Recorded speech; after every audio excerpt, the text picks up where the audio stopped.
Morning and welcome to the Special Populations meeting. Today we're going to take a deep dive, it's her words, into special education because we've had a lot of questions from the community about how it works, who's eligible, and what is the difference between special ed accommodations and 504. So we are joined by a bevy of experts, and we'll have them introduce themselves. But first I want to introduce our colleagues, starting with Carla.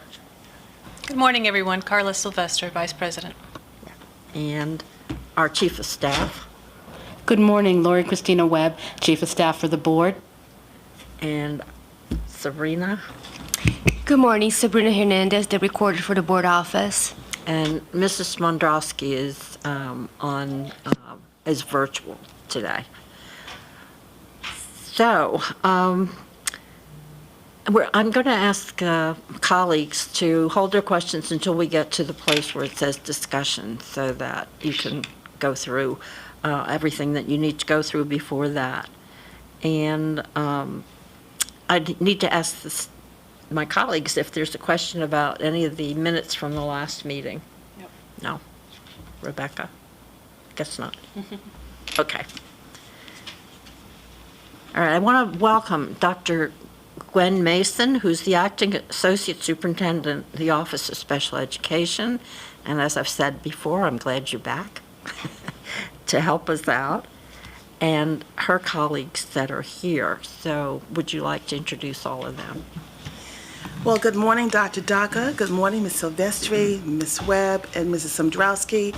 It's a pleasure to be before you this morning to present on the topic that you just delineated, which is about special education, specific to students with IEPs, Section 504 plans, and what's the difference. And so we do plan to do a deep dive today into this conversation. But to help me with this discussion are wonderful colleagues, both in the Office of Special Education as well as in the Office of Student and Family Support and Engagement. And so, again, I'm Gwendolyn Mason, and I'm going to allow Phil Lynch and Brenda Brown to introduce themselves. Good morning, Board of Education. Good to be with you again. I'm Philip Lynch, the Director of Special Education. Good morning. My name is Brenda Brown, and I am the Assistant to the Associate of what is it? Oh, what do we do? Special Education. Sorry. Yes. And then to my left. Good morning. Diana Wiles, Supervisor for the Resolution and Compliance Unit. Good morning. I'm Karen Cruz, Director of Student Wellbeing and Achievement. And good morning, everyone. My name is Everett Davis, and I serve as the Acting Associate Superintendent for Student, Family Support, and Engagement. Pleasure to be here this morning. Thank you. And I see that Ms. Mondrowski's on the screen, so she's saying good morning. Okay. Thank you. As we begin our presentation today, one of the first things that I wanted to do as we go to the slide presentation, I wanted to point out some specific things as it relates to this important topic that we're going to discuss. And if we go to the next slide, we're talking today about the journey, the mission, and the vision. Because to be very honest, this entire presentation should really be devoted to parents. If it had not been for parents in our nation, we would not have the provision of services to address the needs of students with disabilities. And so it is always with tremendous gratitude and respect and admiration that I have for our parents, because it was because of their vision and advocacy that it forced this nation to move in the direction of being able to provide services for students with disabilities. If we go to the next slide, there was a wonderful article that was featured in the Exceptional Parent magazine. And again, the reference to that can be found on the next slide, which speaks to the fact that there was truly a struggle to find and ensure the rights to include and address the needs of students with disabilities. But a tremendous amount of debt and gratitude needs to be paid to the late Supreme Court Justice Thurgood Marshall, because the framework for educating children of color, giving them an opportunity to access public education, was the framework that the special education parent and advocacy community utilized that led to the groundbreaking decision to also ensure a free and appropriate public education for students with disabilities. And so as we take a look at the very next slide, we see references to the importance of addressing the era in which there was a time in which separate but equal was the doctrine. But today, because of this particular law, we talk about inclusivity, giving students access to an education that is free and appropriate.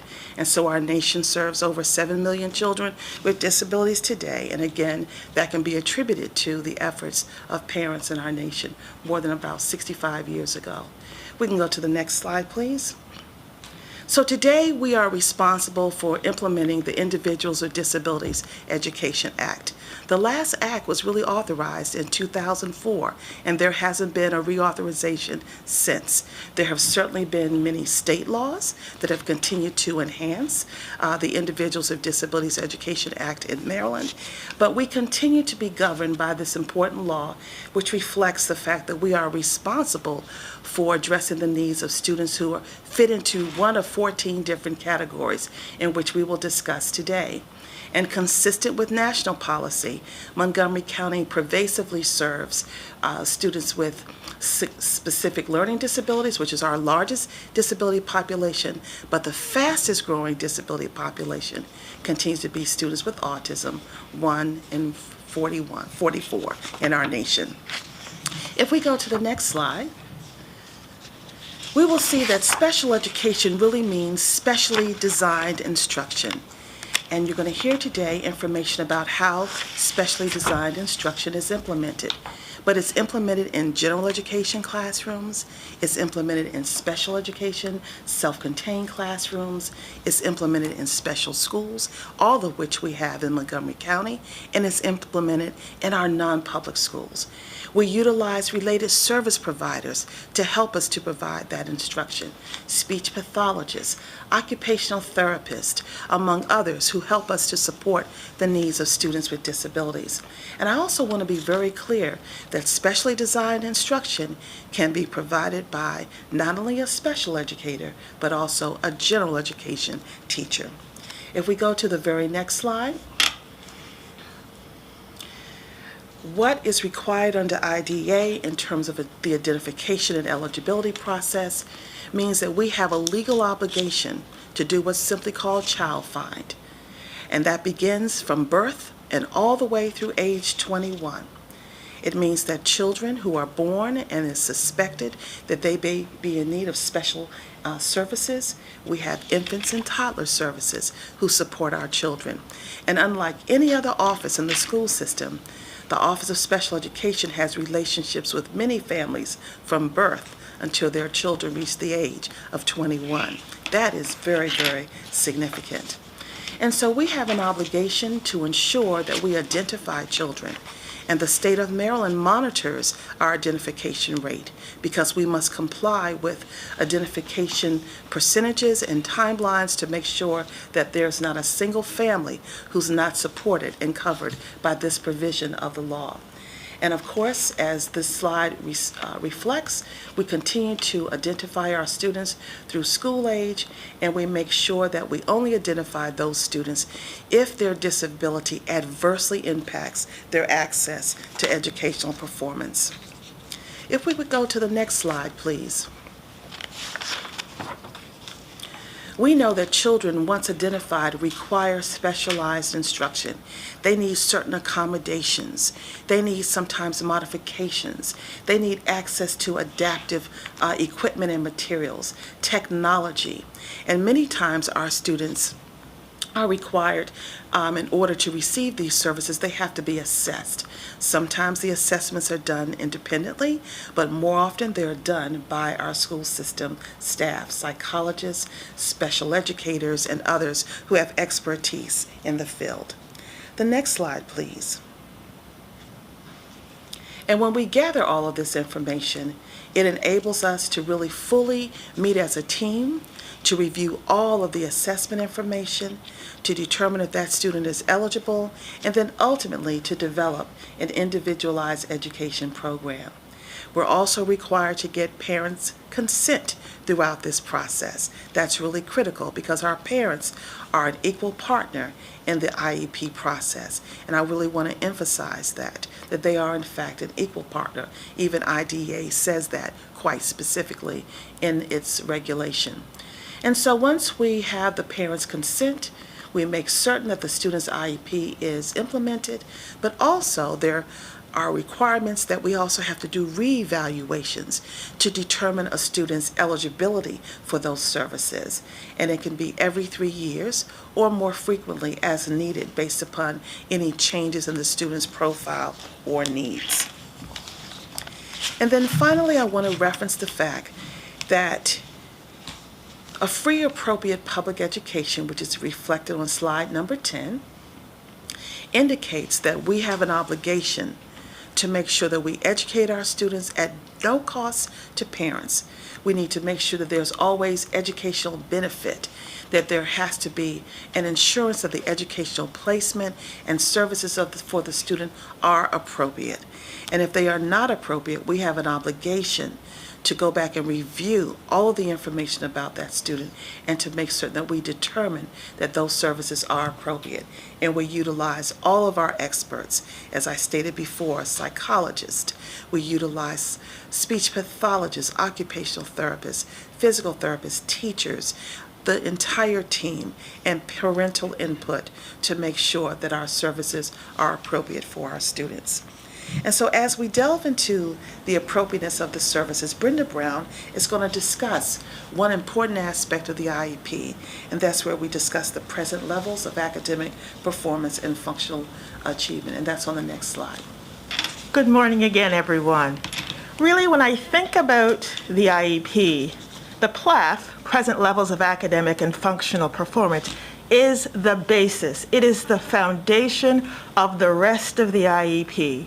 It contains all of the salient information about the student, their strengths, their areas of need. Parents and guardians contribute to that PLAF information. We get that PLAF information from teachers, general ed teachers, special ed teachers, related service providers. And that PLAF serves as the basis for what are the areas of impact for which we must write IEP goals that are measurable and objectives, supplementary aids and services, and accommodations.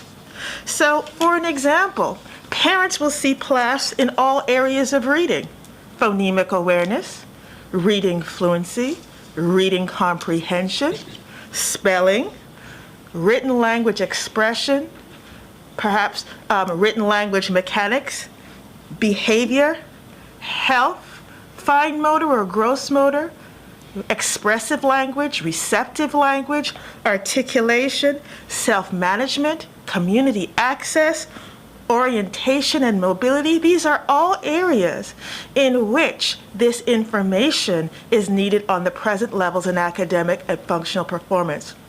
This year, something new that was added by MSDE, the Maryland State Department of Education, on the PLAF was 2-year trend data.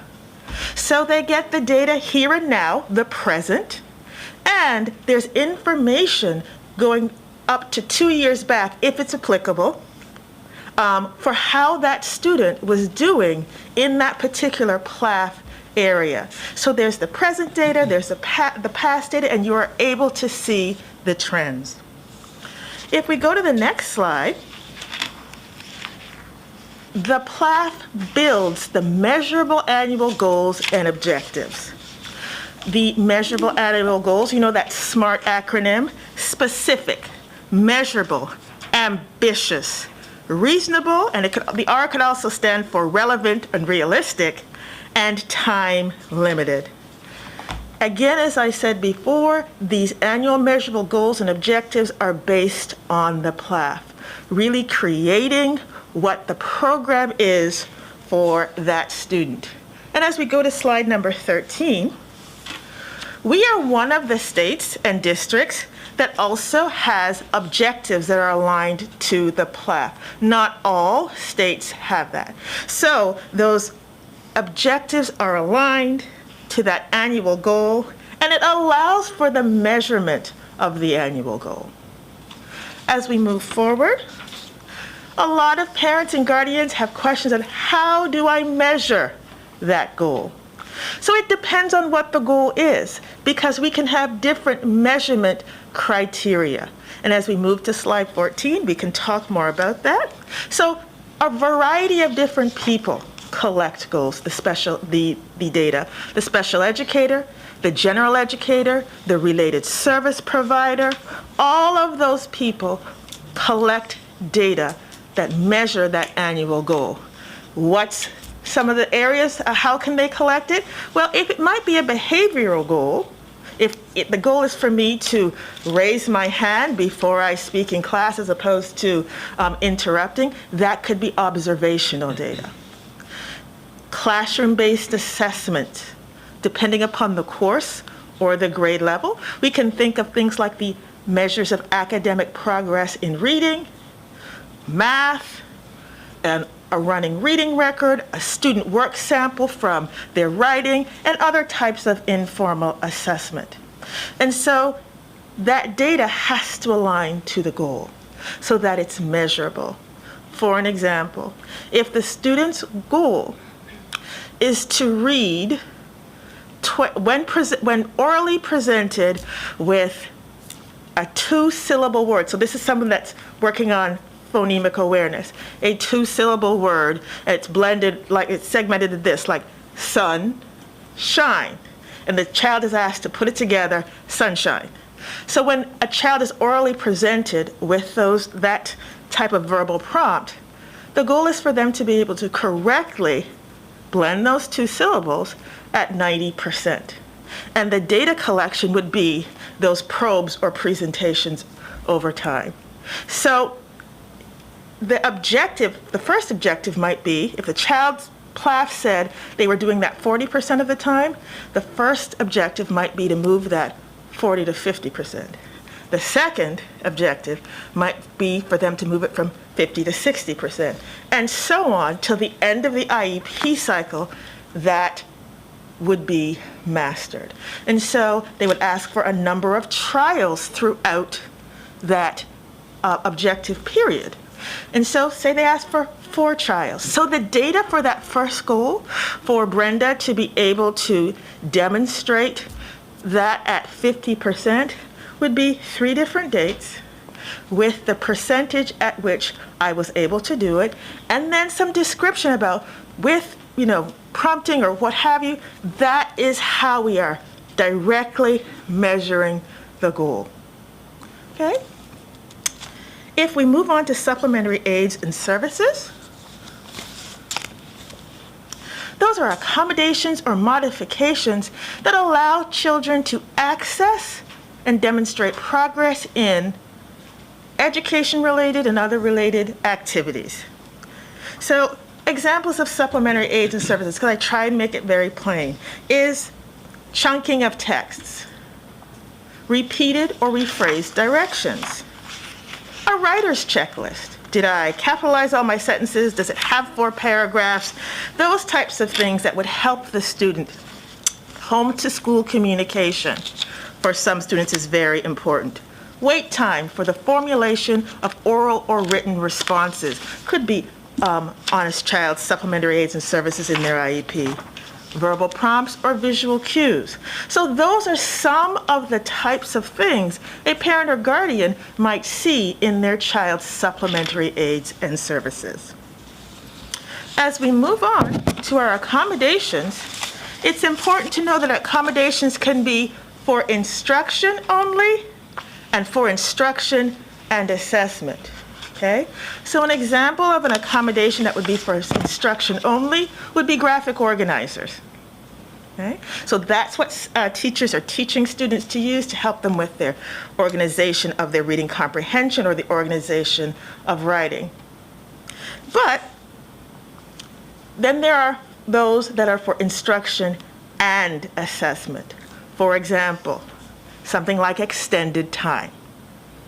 So in instruction, when there's an assessment, a classroom-based assessment, the child gets their extended time. And in a state-mandated assessment, such as the MCAP, they get their extended time. All right? Key about accommodations, they don't change the expectations for learning. They don't reduce the requirement for the task, and they don't change what a student is required to learn. Sometimes in my career, parents and guardians have been a little hesitant to want accommodations because they don't want their child to be seen as, oh, well, they're getting this extra leg up. It's not. It is all about the child and their disability and being provided access to and the ability to progress in the curricular standards, be those the Maryland College and Career Ready standards or the alternate standards for students with significant cognitive disabilities. So some examples, a color contrast, reducing distraction to the student, a Braille note taker, a human signer, word prediction, calculation devices, large print text, or text-to-speech for the English language arts assessment, or the math, science, and government assessments. So we have accessibility features for all, presentation accommodations, how the information is presented to the student, response accommodations, how the student is able to respond, and timing accommodations. And extended time is an example of the timing accommodations. Now, services. Here's the key about services. The services are determined by the student and the needs that the student demonstrates. That's why the PLAF is so important. Then we move on to those goals and objectives, those supplementary aids and services. And in that sum totality, we decide, okay, what specially designed instruction and related services does Brenda need? And so you think of the continuum, because we have a continuum of services and programs in Montgomery County Public Schools. It is not about, we don't have that here. No. It is all about what the individual child needs to meet those annual measurable objectives. And then lastly, we're going to talk about case management on page 18. One of the most thrilling things in my career as a special educator was to work with students and their families, because case management to me is about teaching the child, empowering the child to understand his or her strengths or areas of need, to advocate for their accommodations and supplementary aids and services, to really give them the strategies both in the general education environment and outside of the general education environment, to show everybody what they know and to be able to meaningfully participate in the classroom environment. But the other hand is the parents. Always being in contact with the parents, communication with the parents, as well as the teachers of the student, the related service providers, so that we create a team of people with the case manager being the point individual to support the child. There are some cases who have students who have speech services only. In those cases, the speech and language pathologist would be the case manager, but for the majority of our students, a special educator is the case manager. And as a case manager, in building relationships with parents and guardians, it really positively impacts the child's instructional program and their ability to gain access to and progress in the curriculum. And so we are now at a point where we are pausing for questions, and so I will leave it to you. Thank you. That was very informative, really was. Thank you for going through all those points. Now, Ms. Silvestri, did you have a question? Thank you. I think one of my questions is about early identification in the younger grades. When I first joined the board, I would hear parent concerns that their child needed to be assessed and we were waiting. And what I understood from staff at the time was you have to let the child develop a little bit more before the assessment is made so that it can be a true assessment of their capabilities and not just something that needs to yet to be developed. Could you speak to the right balance in terms of assessment and when we do it? And has that changed? Thank you so much, Mrs. Silvestri, and Phil Lynch will probably also join me in responding to your question. It is true that the law requires us to make certain that we've given students a period of time to get access to good quality instruction, that we collect data and good information before making a determination that we need to move forward with assessments. Because while we still have the obligation to identify students with disabilities, we're also monitored for overrepresentation of students in special education. And there have been many instances in special education history over the past 45 years where there's been this over-identification of African American children in special education or children of color. And so it's imperative that children be given the opportunity to have good access to good quality instruction, but that there is evidence of data that supports that the student, after a period of time of interventions and support and instruction, that they're still struggling. And so Phil Lynch will probably talk about what we kind of consider like the tiers of intervention, how we stage that process before we get to the point of doing an assessment. Thank you, Dr. Mason. Absolutely, and I think it's important to say that our, what we call our child find process, or our eligibility for special education process, goes from birth, all the way through age 21. And so and I'm going to be speaking in a few minutes about the different disability categories and descriptions, and certainly there are some disability descriptions and categories where we would have data to support the identification of a student for a disability at a very early age. But if we're talking about our more high incidence disabilities, like a specific learning disability, as Dr. Mason mentioned, it is our obligation to put early interventions in place to see how students respond to those interventions. And I love the fact that you use the term balance, Ms. Silvestri, because it is a balance, and we do need to look at how the student responds to those interventions. We need to collect the type of data that Brenda mentioned earlier, although she was referencing students that already have an IEP. We collect that type of progress data and monitor students' responses to early interventions to see if we are able to bring that curve for that student's learning up to that typical rate of progress for a student. And there may be factors that were at play for why that student was not learning at the same rate as their peers. It could have been that they weren't getting the instructional model that they needed, and there needed to be shifts in the instructional model. Or it may have been that they needed access to some type of accommodation that not necessarily is documented on the IEP, but something as simple as a pencil grip. You can go down to that level. And so we are required to try to put those early interventions in place before jumping to that identification process. So we do use a tiered system. We refer to it as our multi-tiered system of supports. That first tier is really putting the supports in place for that good first instruction. And then there may be informal interventions that are put in place at that second tier if a student is not performing at grade level standards. Those would be conversations that teachers would have amongst each other and with their team to determine what we could do to help the student progress, whether it be a behavioral need or whether it be an academic need.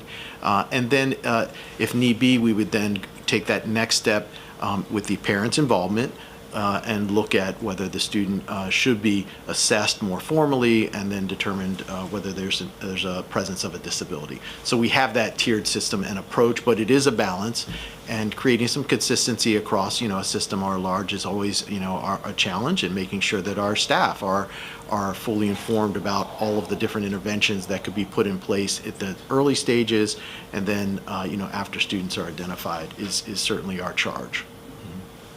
Thank you. Any others? Ms. Mondrowski? Yeah, thank you. That was really basically my question.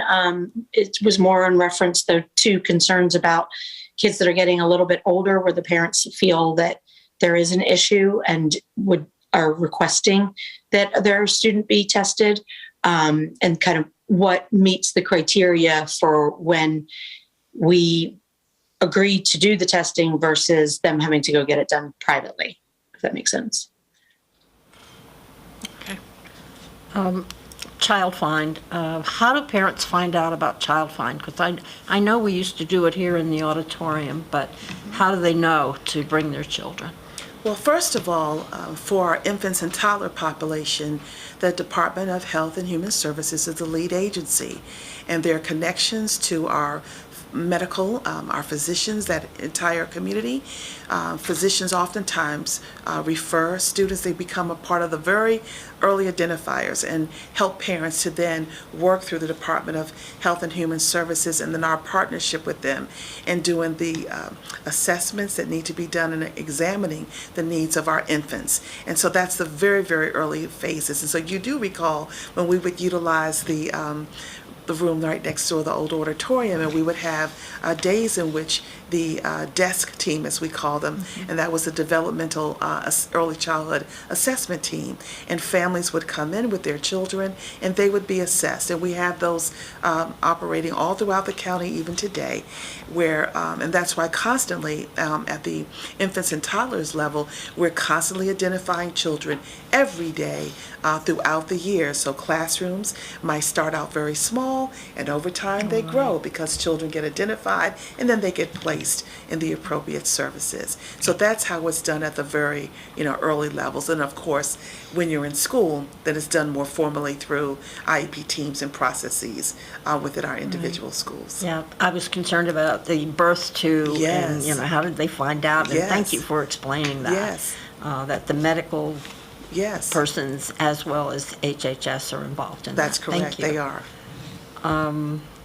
Annual review, you didn't say annual review, but you did say every 3 years, but I think we do some annual reviews, don't we?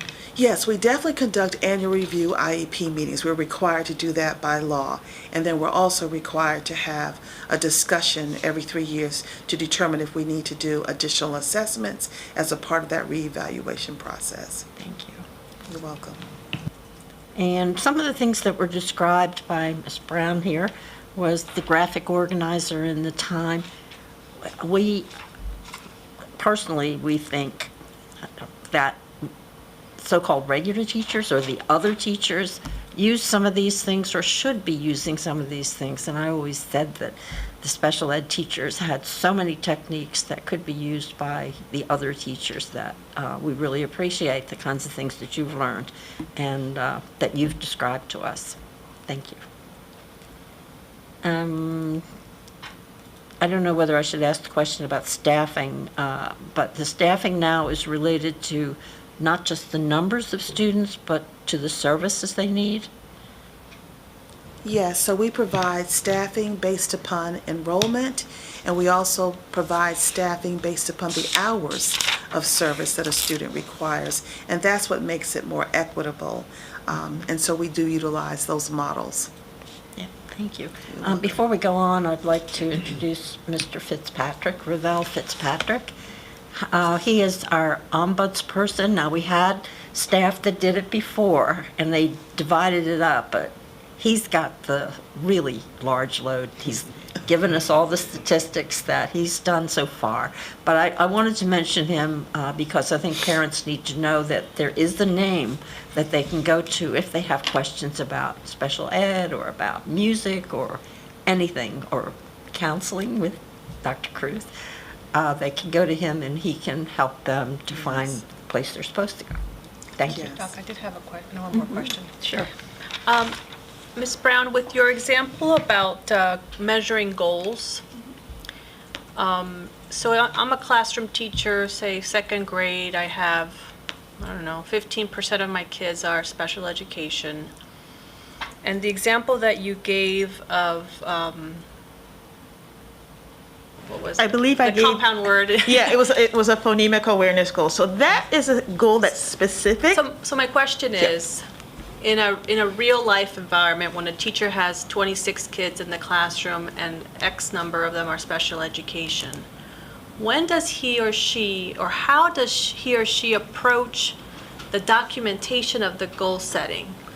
So excellent question. And so as a teacher, when I was in the elementary setting, as I worked with my general education colleagues, as the case manager, there was that direct communication at the beginning of the year and throughout, and at regularly scheduled planning meetings where they were aware of and had copies of, electronic copies of what the IEP goals and objectives were, the supplementary aids and services, and the students' accommodations. And so when you think about, if, for example, a child had a reading comprehension goal, and that reading comprehension goal was being addressed by both the general education teacher and the special education teacher, when you think about, right now we're using the benchmark advanced curriculum at the elementary level, there are embedded assessments that teachers can use on a weekly basis or a quarterly basis, and there are also the evidence of learning assessments. And so that teacher can use those data points in collaboration with the special education teacher to help with the documentation of the quarterly progress on goals.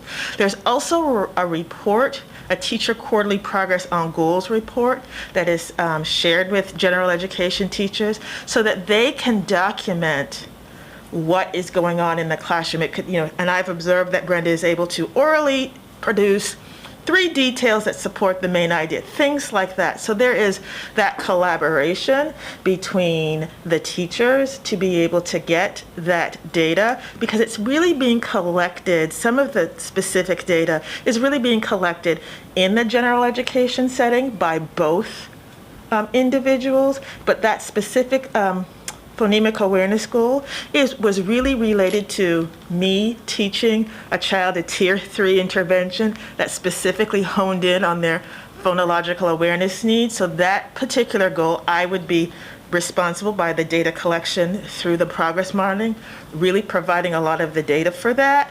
But I would also say, hey, how is little Phil doing in the classroom with, being able to identify his sounds and syllables and bringing them together. So it's a collaboration, and then it is the responsibility of the special educator to then document on the quarterly progress on goals reports that the parents get at the around the report card time for school-aged, and really document those specific measurements and data that address the particular objectives that they're reporting on.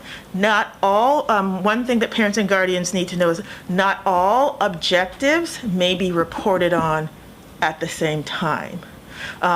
Because if they're time-bound, for example, by the end of the 3rd quarter, and whenever 3rd quarter was, I forget. So it may not always, there may be some objectives that are not yet addressed because of where that objective also falls in the curriculum.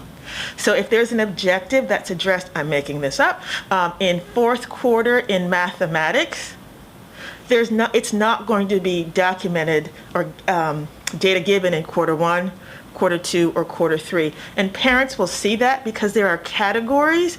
It will say not yet addressed, and I know I have done this in quarterly progress on goals. This objective is not addressed until 4th quarter, because I don't want a parent to say, not yet addressed. Well, why? Why isn't, So it's trying to give as much information regarding that. Thank you. You're welcome. Ms. Mondrowski, anything else? Okay. All right. And so at this time, Phil Lynch is going to share information with us about our IEP disability categories. Thank you. I'm going to provide you with a brief overview of the different disability categories and descriptions that are recognized by the federal government and used by our IEP teams when determining eligibility for special education services.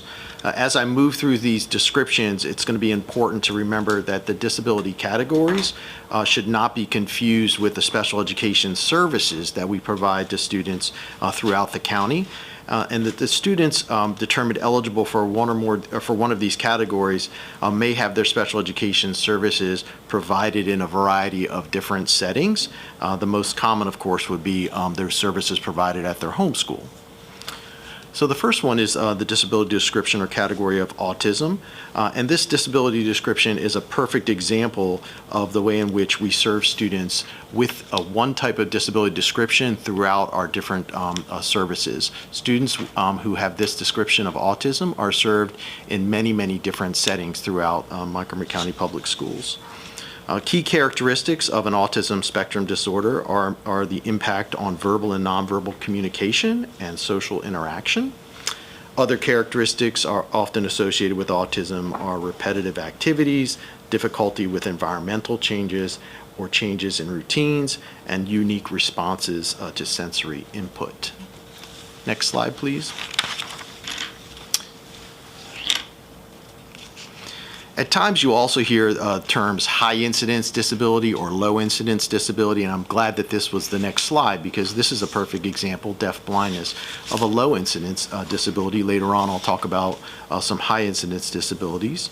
And deaf blindness is an example of one of those low incidence disabilities, and it's really when you have a student who is both hearing and visually impaired occurring simultaneously. Next slide. And deafness refers to a student who may have a significant hearing impairment that impacts their ability to process linguistic information with or without amplification. Next slide. Children ages birth through 9 years old may be found eligible for a developmental delay. In the state of Maryland, though, this description is only used for students up through their 8th birthday. So that's a little different than the federal guidance. So Maryland has determined that that description should really be removed after their 8th birthday, which would mean that a student would need to be reevaluated and reassessed if they were earlier through that child find process that Dr. Daka had us discuss at those early stages. If developmental delay was determined to be the appropriate description at that time because a student was delayed in one or more of the following areas of either physical development or cognitive development or social emotional development or adaptive development, if there was a data to support a delay in those areas, but the team was really not quite sure whether one of those other disability categories would apply or whether they had enough data at the time to apply one of those categories, they might choose developmental delay. And what state law in Maryland says is that they would need to, that team would then need to come back and reevaluate and reassess that student before they turned 8 years old to determine if the student was eligible for one of those other disability descriptions. Next slide. An emotional disability is a disability where there is the presence of what we call an emotional condition that is present over a long period of time and to a marked degree, and that condition impacts the student's educational performance. I think it's important to note that this is one area when you're identifying the emotional condition that the school psychologist has that primary role in determining the presence of that emotional condition, and they would do that through their assessments, observations, and data analysis. The IEP team members, meaning the school-based team members, would then look at whether that emotional condition is impacting the student from an educational standpoint. We certainly could find examples of students where there might be an emotional condition, but maybe through means of medication or through therapy, the student is able to function typically in their school environment, and that emotional condition might not have a noticeable educational impact. But when it does have both of those pieces, there's a presence of the condition and the educational impact, that's when a team might determine that this is the most appropriate educational disability. Next slide. A hearing impairment is the category that would be applied when there is a permanent or fluctuating hearing loss that impacts a student's academic performance. And I think fluctuating is important there because there are a lot of different interventions that take place for students with hearing impairments, whether that be something that the teacher may be wearing for amplification or that the student may be wearing for amplification. So there may be the impact of some device there.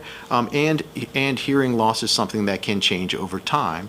And so, but a student who has that documented on their audiogram, which is something that we would analyze in a situation where we're determining eligibility for a hearing impairment, the student would be considered eligible for that disability description. Next slide. This disability description of intellectual disability is appropriate when there is evidence of two key factors, where there is a significant sub-average intellectual functioning, in addition to documented impact on what we refer to as adapted behaviors. Adaptive behaviors are often referred to as functional or real-world skills that would include things like communication and self-care, and there are assessments that really look closely at those adaptive skills. They're often questionnaires. They're very lengthy questionnaires, to be honest, that parents really answer every question from how is your student able to do when they're brushing their teeth or get their clothes on?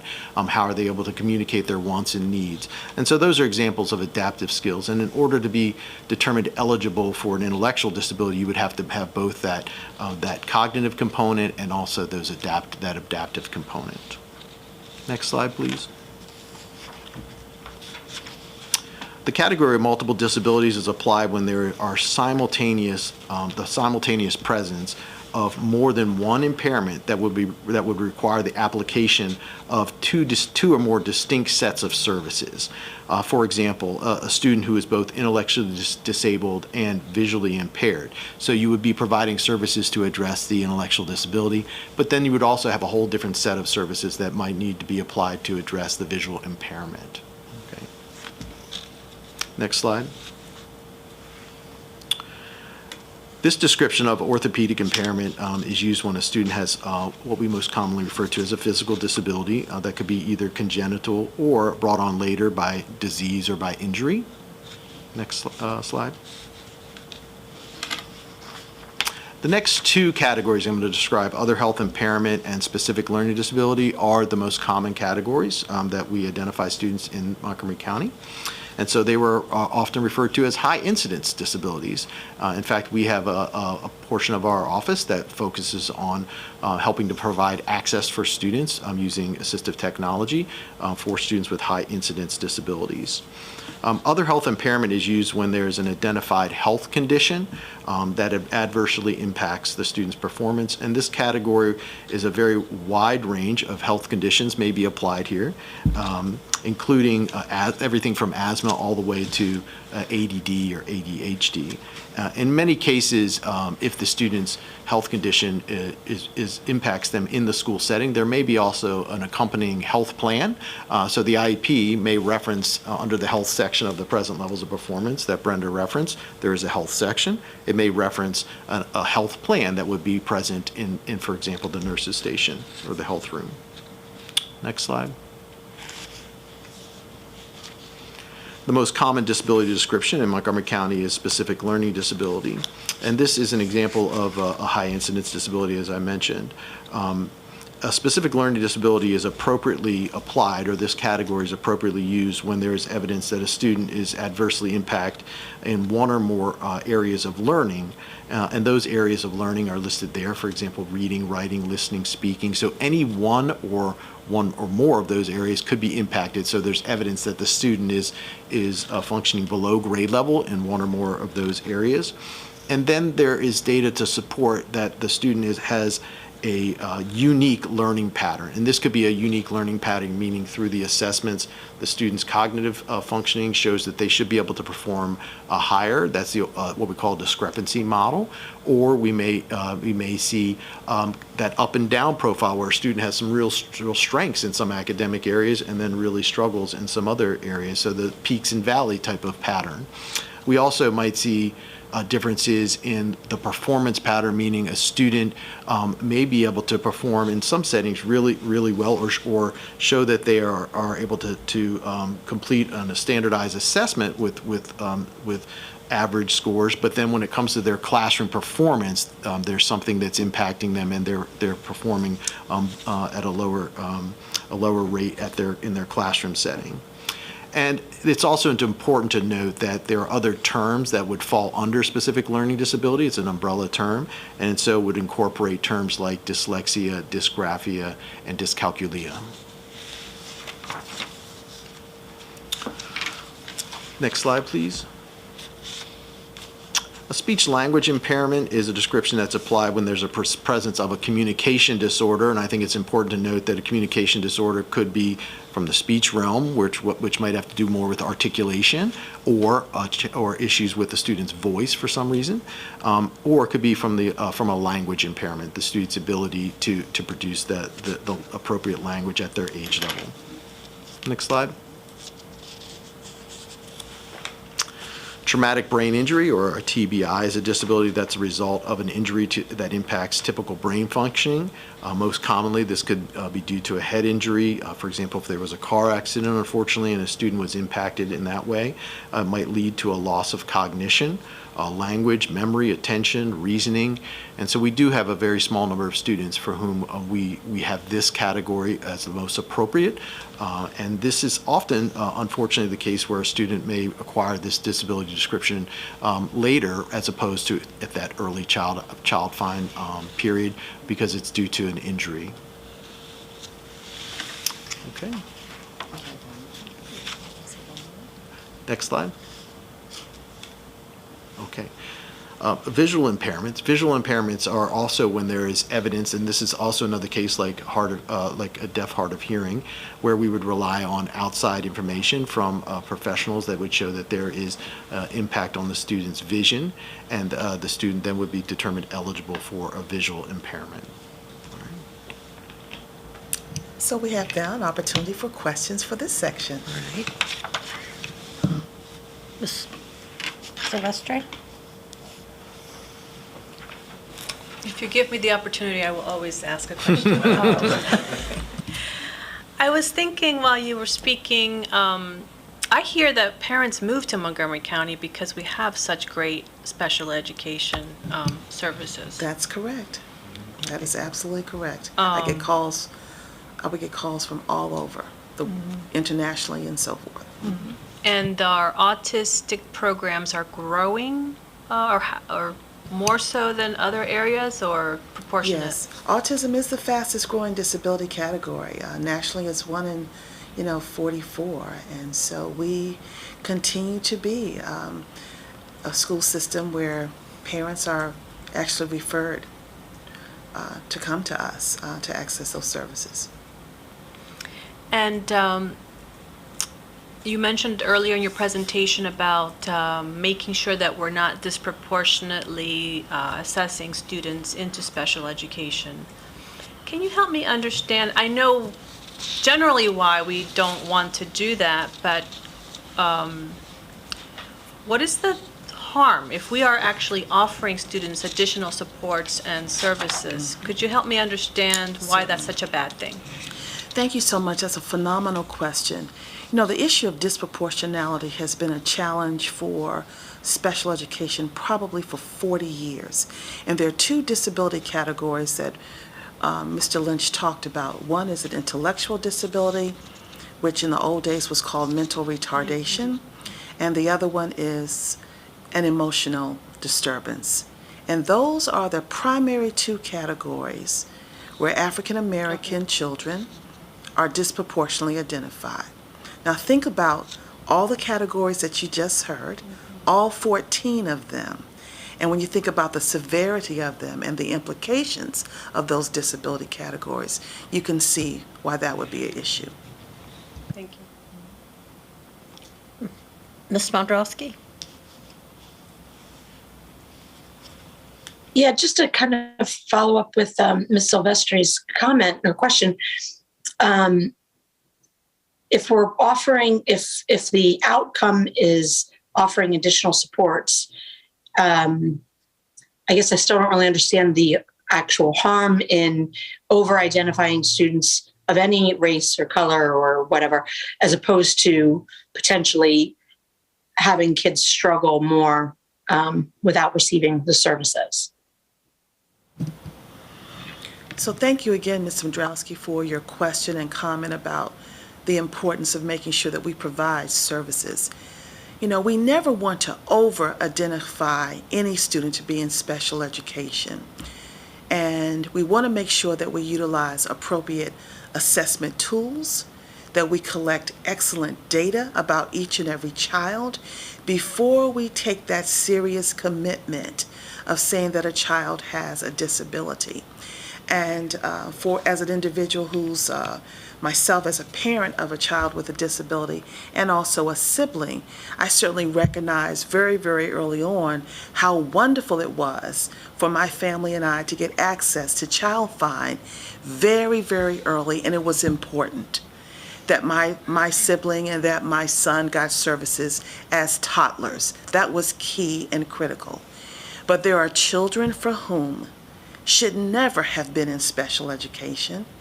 And we know that as educators. We know that they were misrepresented as being a person with an emotional disability or having an intellectual disability. Imagine that you are not a person who has an intellectual disability, but that's your classification throughout your educational experience.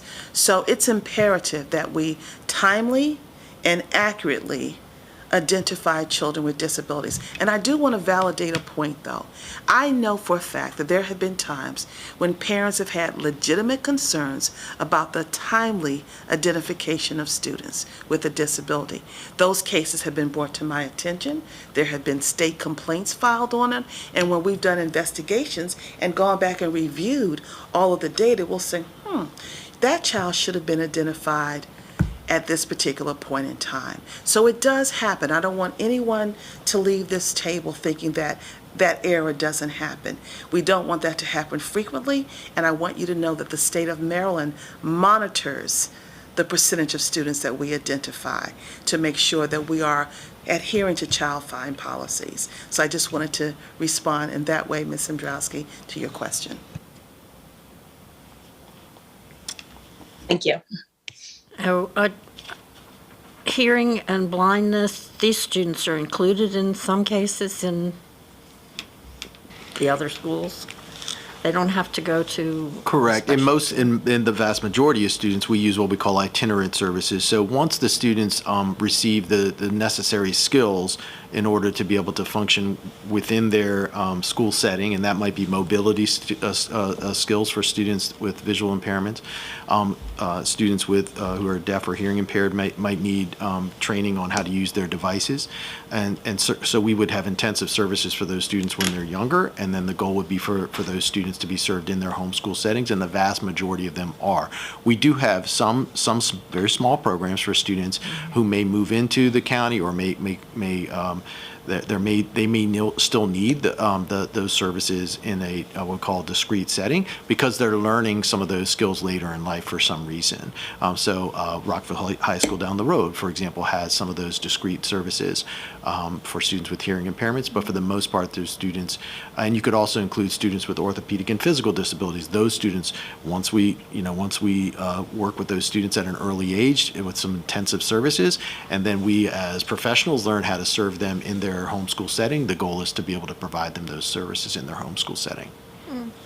Thank you. All right.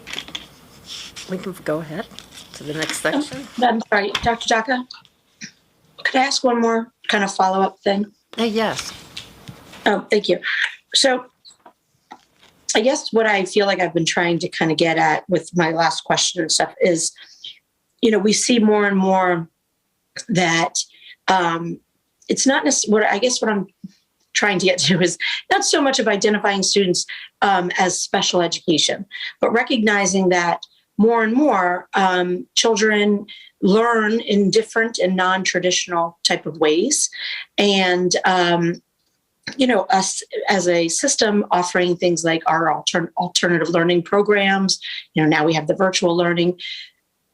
I think I'm wondering, like, how as a teacher or as a principal or an administrator or school system as a whole, do we work to figure out who this learning style may just not be working for and provide services based on that, not necessarily special education services, but alternative, non-traditional educational experiences? Does that make sense? Again. I apologize. Let me start again. I would honestly say, Mrs. Zimbrowski, that because my expertise really lies in special education, I can really speak with authority about the appropriateness of whether the services should be in person, virtual, in a general education environment, a special class, a non-public school. I could speak to that. I do think that the discussion about, how to identify or address just the learning styles and needs of all children really is a conversation that I would certainly think that perhaps our Office of Curriculum and Instructional Programs could be involved in engaging in that discussion because of the body of work that they do to address the needs of the wider, more general population of students. But I will say this, you all remember a few years ago when we had wonderful special ed parents who really advocated for universal design for learning. And if you remember those wonderful parents, Ricky Sabia and others, they were trying to move us forward very early on, and that was when I was a director, the role that Phil is in, that if we utilize those principles, we can address the needs of both general and disabled students, and that we can think about how to make features accessible and address the different modalities and learning styles that children have. And I think that's something that the district should continue to make sure is implemented, those universal for design learning strategies. Thank you. And so, Anything else? Okay. All right. And so what we're going to do at this time is to begin to share with you some stories about students. We're going to share with you a story about a profile of a student with a specific learning disability, a student with autism, and a student with an intellectual disability and an emotional disability. And so Brenda is going to begin with the story about an SLD student. So if we could go to the next slide. So once upon a time, there was a young man named Nathan. And Nathan entered in Montgomery County Public Schools. And during his first grade year, both his teacher and his parents really had some concerns about his reading and writing. Nathan had difficulty manipulating the sounds of words. For example, you say cat without the k. Nathan couldn't eliminate the k to give you at. He would just say cat. He had difficulty matching letters to sounds. What letters give you the f sound, as in fish? We would expect a PH, because he may know phone, an F, because he may know fun. But Nathan wasn't giving a letter or was saying a letter that really didn't align. He would say the P, but not the H. He had difficulty with reading fluently, with his spelling, and using appropriate capitalization and punctuation in his writing. And so over the course of time, there were EMT, Educational Management Team meetings, where the team identified some additional strategies and even provided Tier 2 or Tier 3 interventions and documented his rate of progress. And as an analysis, they really thought that, his rate of learning, his response to the intervention that we would expect, though he's making progress, there's something a little bit different about that. And so a child find meeting was conducted. That's the newfangled word for screening. Remember we used to call them screening meetings? They're now called child find meetings, where the team, which would include the general education teacher, the special education teacher, the speech pathologist, if that were an area of concern, the school psychologist, the administrator or a designee, and the parents or guardians, and an interpreter if it were necessary, would sit down and take a look at all of the data, the curriculum-based data, the typical evidence of learning data, if that is appropriate, and the intervention data, and decide whether or not the student is what was Nathan's response to the intervention? And do we think that Nathan might be a student with a specific learning disability? Particularly, are we looking at dyslexia? Could we be looking at dysgraphia? And so the team came back with all of those assessments. Got the parents' permission, as Dr. Mason said, to do those assessments. And Nathan was identified as a student with a specific learning disability in dyslexia and dysgraphia. They developed standards-based SMART IEP goals in phonemic awareness, phonics and word recognition, reading fluency, reading comprehension, and written language mechanics. So Nathan received specially designed instruction, accommodations and supplementary aids and services to support his ability to gain access to and demonstrate progress in the general education curriculum. Now, we know all of that about Nathan through the present levels of academic and functional performance. We were able to develop this IEP. Then the team really thought about what services does he need.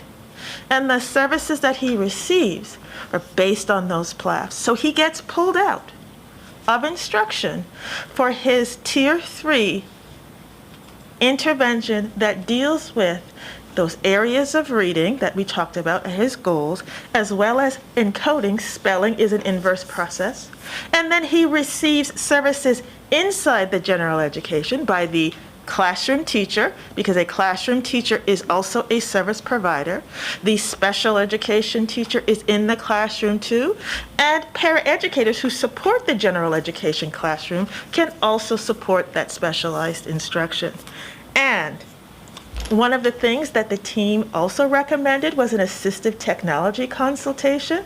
Because of where Nathan was in his reading, they said that he required a trial. Can we use text to speech? So if he's in a social studies class and they're reading about a particular text, well, are we going to sit there and let him not access it?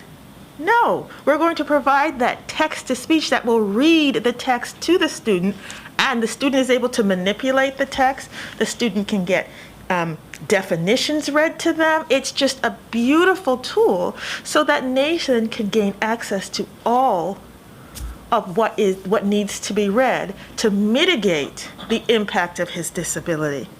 So now, Nathan, third grader, continues to have an IEP, continues to receive all of that specially designed instruction in and outside of the general education curriculum, and making progress.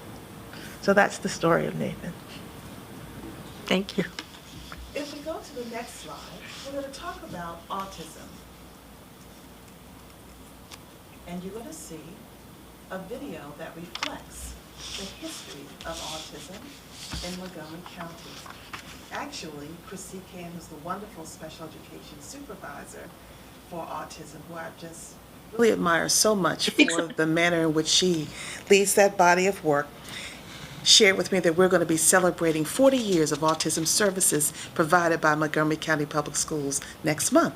So I'll be getting some information to you so that you can be a part of that. Possibly there'll be about 50 special educators and paraeducators recognized for their phenomenal contributions. So if we could go to the next slide, we're going to take a little video walk down memory lane, and we'll see a video shortly.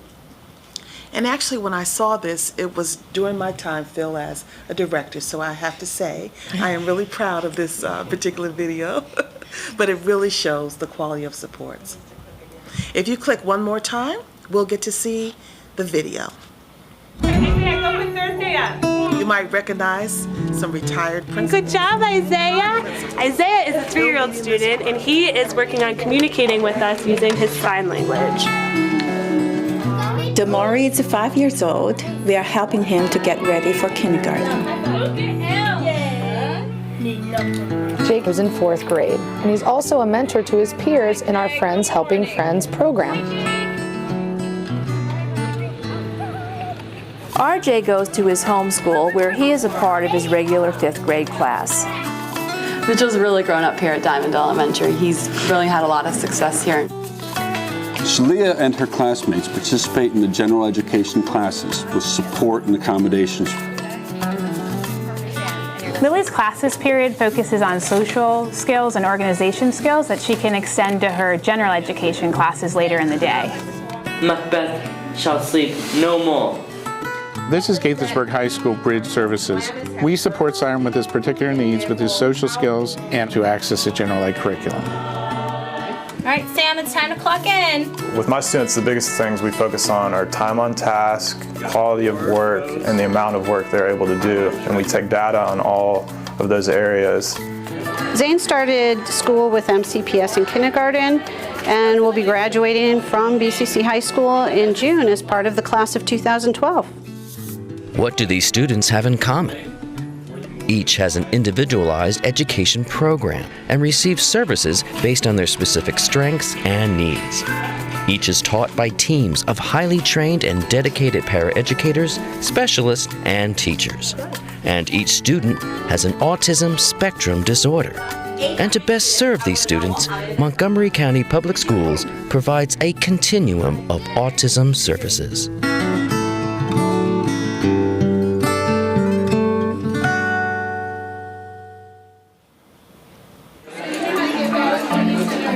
During the past 3 decades, the number of students diagnosed with autism spectrum disorders has dramatically risen. In 1980, MCPS Autism Services started with only 3 children. As of January 2012, more than 1,600 MCPS students received autism services. Currently, the number of students with an autism spectrum disorder is increasing by the rate of 15% a year. To meet this growing need, MCPS has developed and implemented a range of autism programs, expanded facilities, and hired additional special education staff. And all educators who work with students with autism continuously receive professional development in this area. They look at best practices, at the research, as well as student data to fine-tune their teaching methods. The result? Autism programs that are some of the highest peer-reviewed programs in the country, that are constantly evolving, and that are meeting the needs of students from birth to young adult. This is the CAP, or Comprehensive Autism Preschool Program, and we serve kids who need a more intensive full-day program. In the CAP program, our preschoolers are learning school readiness and developing social and adaptive skills. They're here for 6 hours a day, so they receive a lot of individualized instruction to help them get ready for kindergarten. Good job, buddy. Andrew is a 3-year-old student in our CAP program. My staff and I are using ABA methodology to teach him basic foundational skills such as imitation and visual performance.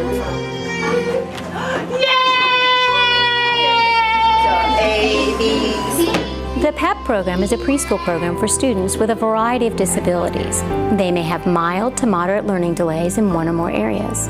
High-functioning preschool students with autism may be in our program. Damari has come a long way since he started in PEP.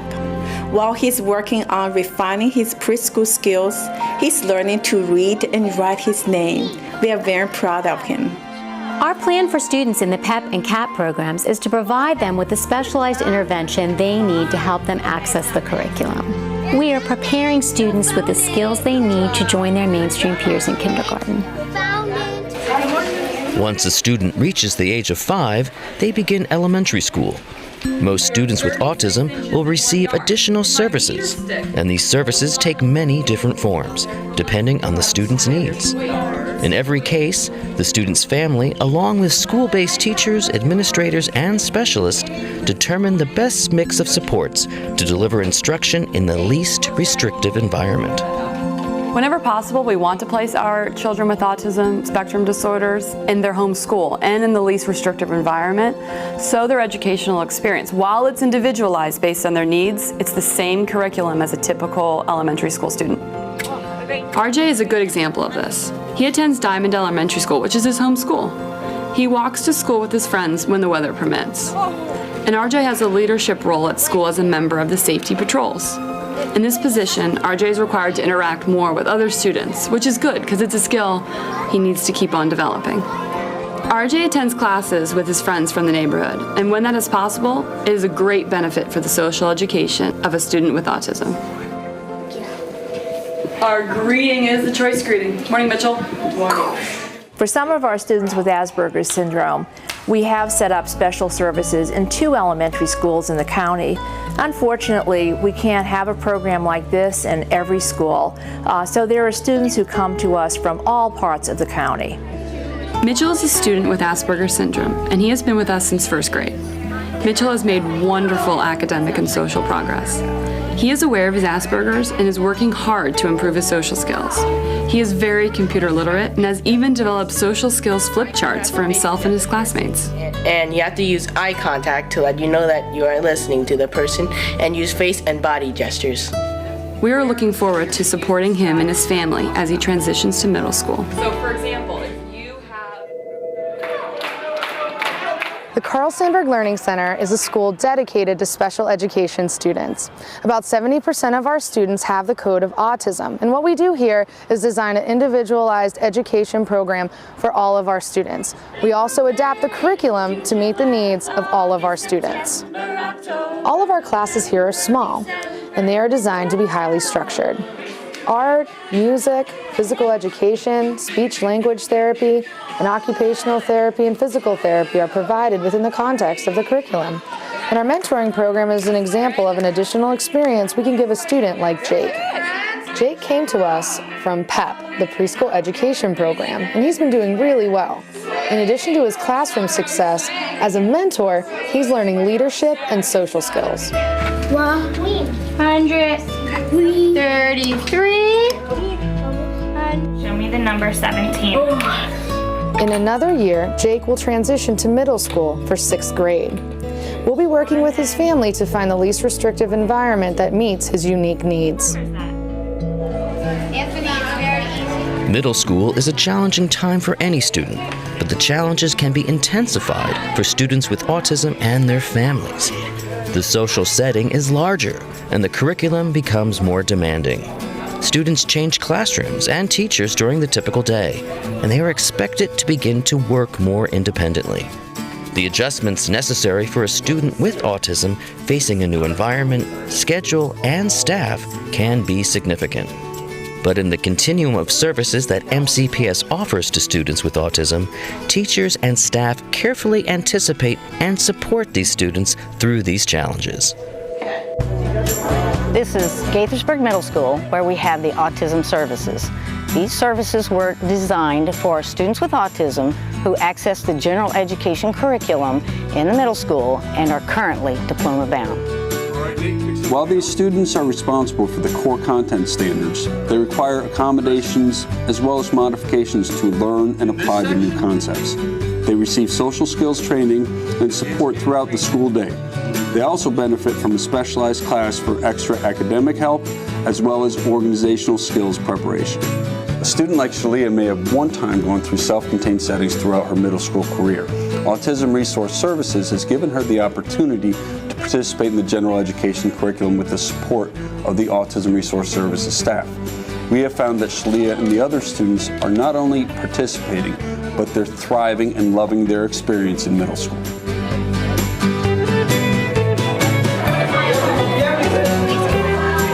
Tilden Middle School, we have several special education programs. Among them is the Middle School Asperger's program, and at this level, the students participate in general education classes, but they have dedicated staff support in those classes. The emphasis is on extending the skills that the students learned in elementary school and increasing the independent use of those strategies that will be critical for high school. In high school, students with autism continue to benefit from an individualized delivery of the MCPS curriculum. Some students with severe forms of autism will stay in the school system until they reach 21 years of age. And for these students, the focus will be on developing skills that will help them become independent and employable adults. It's important for our students to get a vast variety of different job skills so that when they graduate, they'll have more opportunities with different agencies.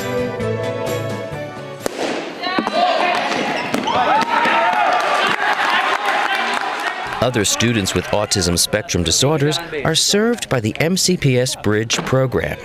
This program is for students who may be working towards a diploma but need significant support with problem solving, organization, and coping with anxiety.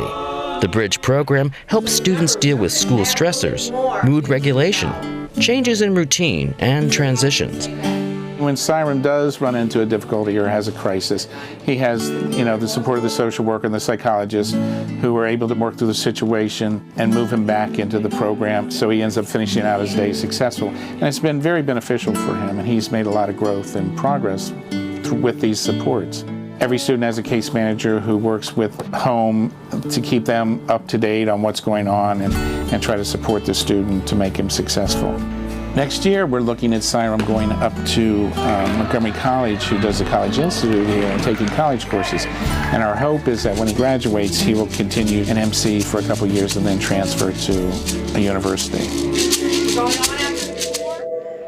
And still others, such as Zane from Bethesda Chevy Chase High School, will graduate with his class and go on to college with an MCPS diploma. Zane has been with MCPS since kindergarten when he was first diagnosed with a language disability, and then soon after with autism. And as he's moved through elementary, middle, and high school, he has had services tailored to his needs. And throughout his development, we kept him in step with the MCPS curriculum, which is our mandate for all students. Zane in particular has even challenged himself to take the most rigorous classes offered at BCC, including AP Literature and an IB History class. The teachers have helped me by allowing me to sit up front, especially for tests, and they provide me with accommodations such as the use of extended time and the use of a note card to cover up my answers so I could pace myself.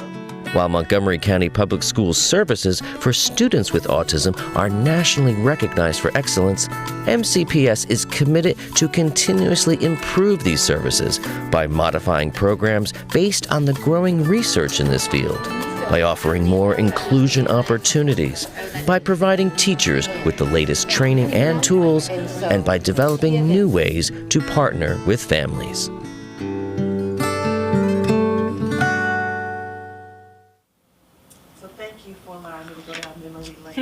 But that lets you know how we've evolved, and as Phil and I just chatted with each other, we still continue to provide those high-quality services. And now you can see why we attract persons. I think your mic's not on. I think it, yeah. And that is why we continue to attract families to Montgomery County. So we have two more brief stories that Phil's going to share. One related to an individual with an emotional disability, and one an individual with an intellectual disability.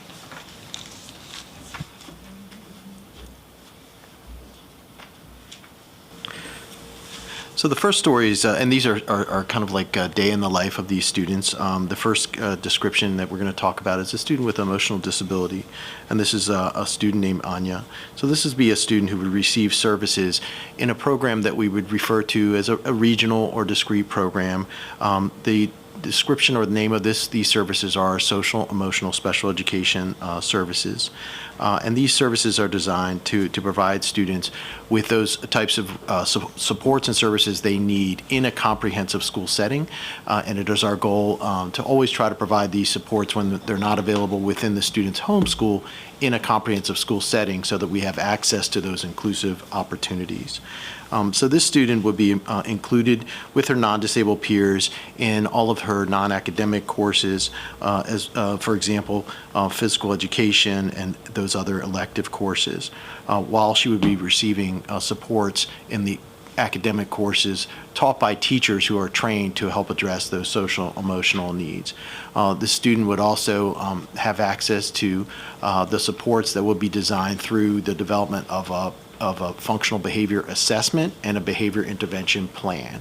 And so that plan is really tailored to meet the needs of this student, Anya. And so throughout the day, the folks that work with Anya, whether that be in the self-contained setting or whether that be in the general education setting, will be aware of what her needs are through that plan.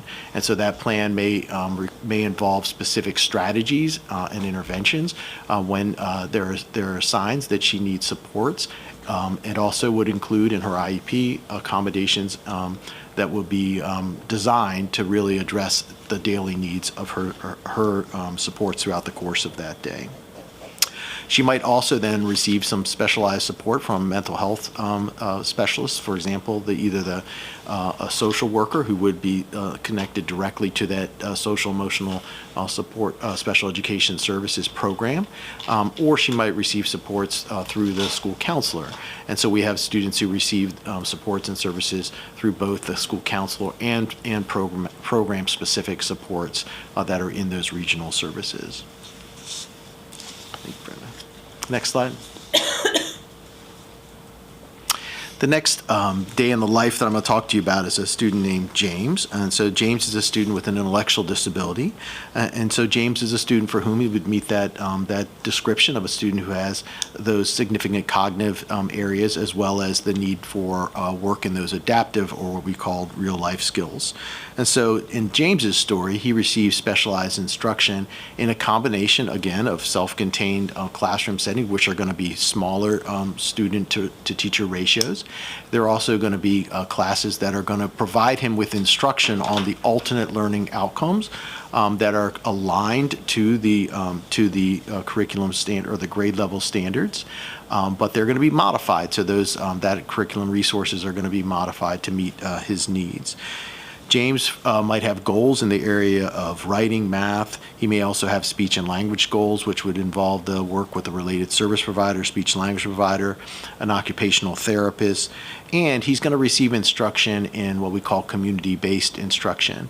And so community-based instruction is designed specifically to address some of those real-world applications. Those could be provided within the school setting as well as outside of the school setting. So a brief example might be that James will be working on fractions in his math class. They might be providing him with instruction that's modified and working towards those grade level standards in that math area.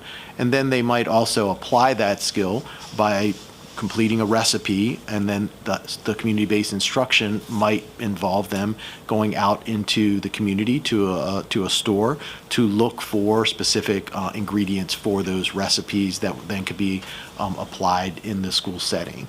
So looking at labels, reading at the store setting, learning how to purchase materials, that real-world application, but it might be aligned to that recipe that they're really looking at learning fractions on. So that's an example of the way community-based instruction might work. And then James might also have transition goals on his IEP that are really designed from age 14 on to help prepare students for that transition from their post high school life. All right. Thank you. Next slide. So now we have an opportunity again for questions for the section that we just reviewed. All right. We'll call on Ms. Mondrowski first. No questions? I'll hold mine till the end. Okay. All right. Okay, we can move on. Thank you so very much. And so I really have the honor of moving our presentation forward with my wonderful colleague, Everett Davis, who's an acting associate superintendent. And without the collaboration of his office, certainly the work of special education could not be done. But most importantly, we also collaborate on matters related to 504. So Everett, thank you so much for joining us today. Thank you, Dr. Mason, and good morning to Dr. Daka, to Ms. Silvestre, also to, I believe Ms. Mondrowski is still out in the audience, and to the board staff as well. I appreciate this opportunity as always to represent student family support and engagement, along with my colleagues who are here today, Dr. Cruz, and also I believe that we have Dr. Chester in the virtual audience, so just appreciate the time. We are excited to continue with our theme, the journey, the mission, and the vision, particularly as it relates to our collaborative work around Section 504 with our OTLS partners in special education, as Dr. Mason mentioned, specifically with the Resolution and Compliance Unit, or RACU, supervised by Ms. Wiles.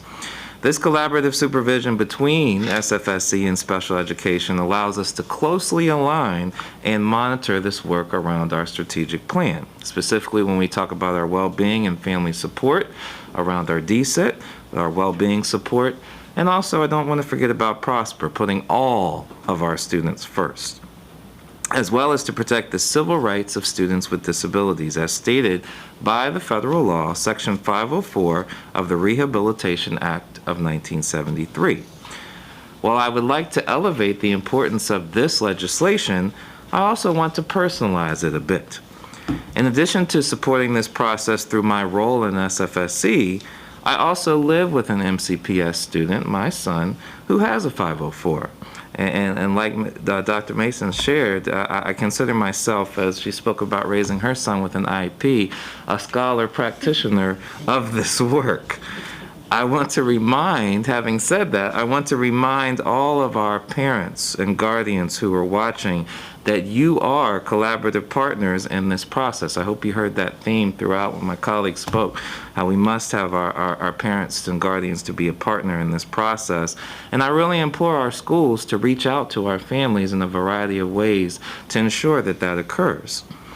In addition, I want to thank my son's counselor for the support that she's continued to provide to him, to my wife, also to the teachers to really afford him an opportunity to equally access educational programs and activities in his school, particularly as he prepares for middle school.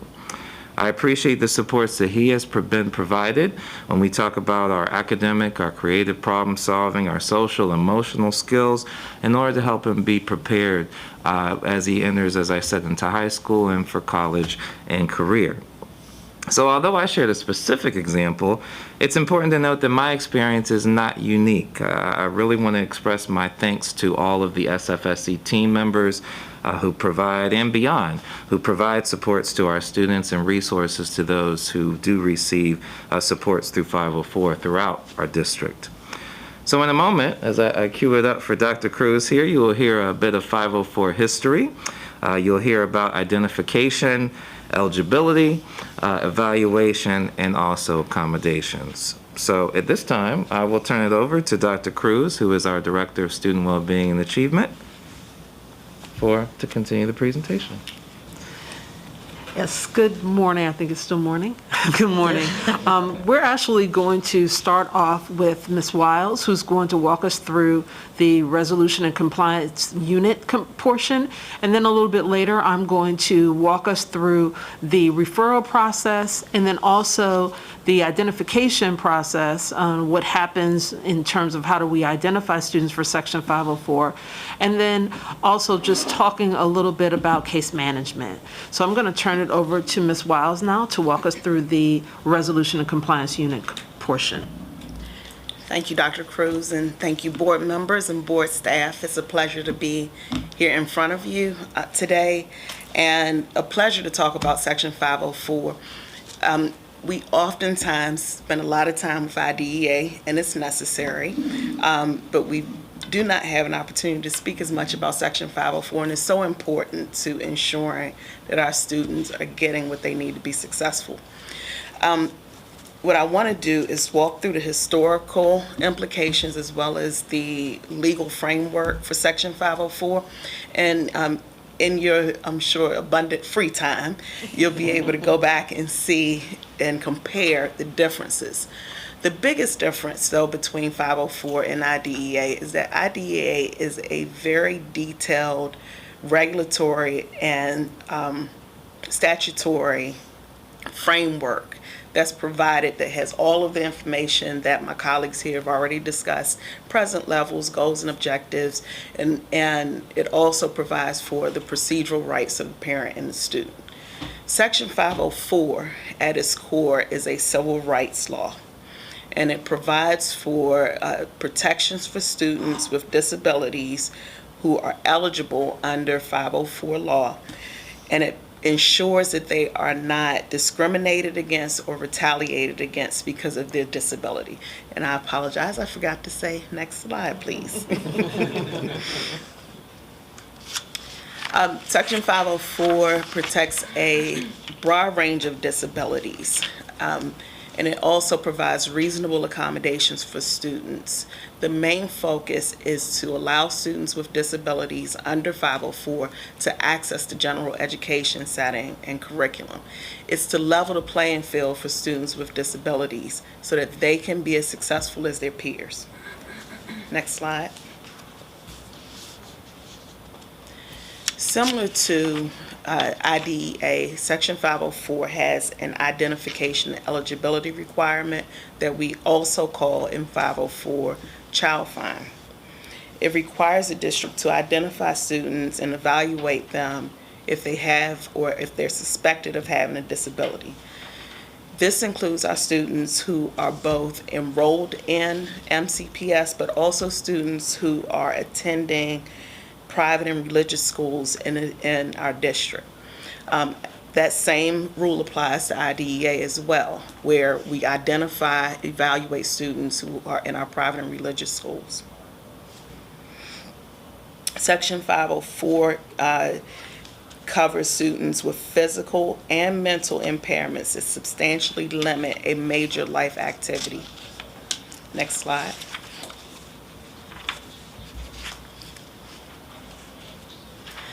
Under Section 504, major life activity can be many things. This list on the slide is certainly not all-inclusive. It can include walking, seeing, talking, breathing, sitting. It could be any broad range of activities that a student would have to use in order to function effectively. It does not require that a child needs special education to qualify. So our students with 504 plans are not students that require specially designed instruction. And as Dr. Mason explained it, it's the change in the content methodology or delivery of instruction. Our 504 students are working in a general education program with their non-disabled peers on a regular basis. Students who are ineligible for IDEA or for receiving an IEP, getting services through an IEP, or who may be dismissed because they've mastered their goals, they've met and achieved all of the things that are being required of them under their IEP, they can be eligible for a 504 plan. Students do not have both 504 plans and IEPs at the same time. They typically have one or the other depending on what the need is. Next slide, please.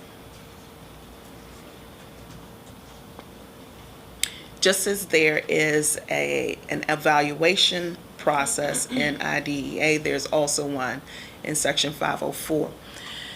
And in the 504 evaluation process, the goal is to determine whether a student is qualified with a disabling condition. School teams also conduct evaluations just as they would with a student who's suspected under the IDEA.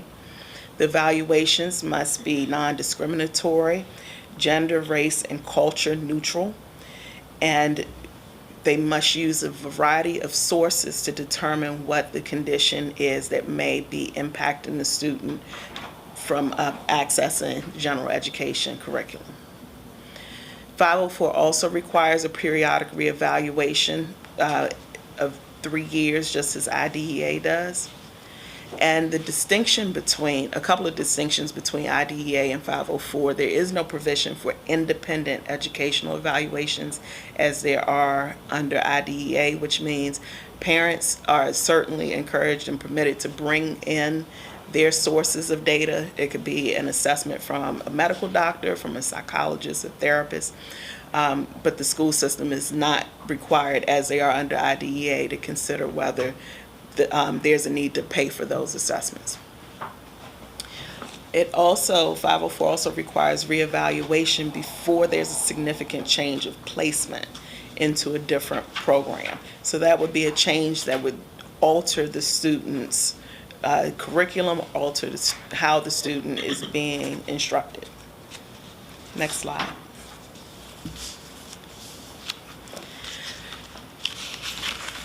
Again, as I stated before, IDEA and 504 have a lot in common. And so this is the biggest provision in both. This is what we're governed by on a daily basis, the right and the provision of a FAPE, a free and appropriate public education.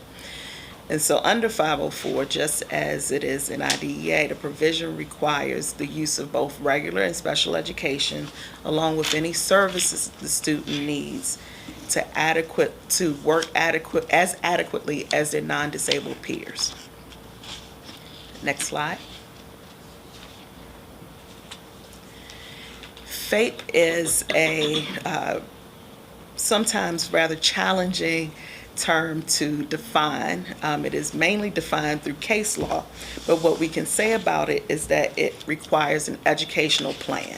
So in the 504 world, we have a section 504 plan that details what the student's disability is, what the students, how it impacts them in the school setting, and what they need to be successful in terms of accommodations.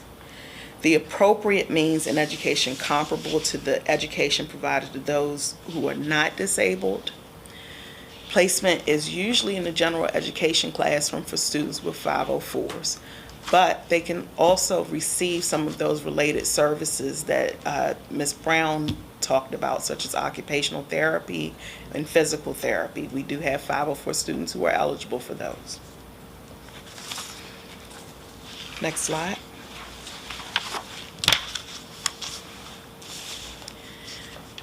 The core of a 504 plan are the accommodations.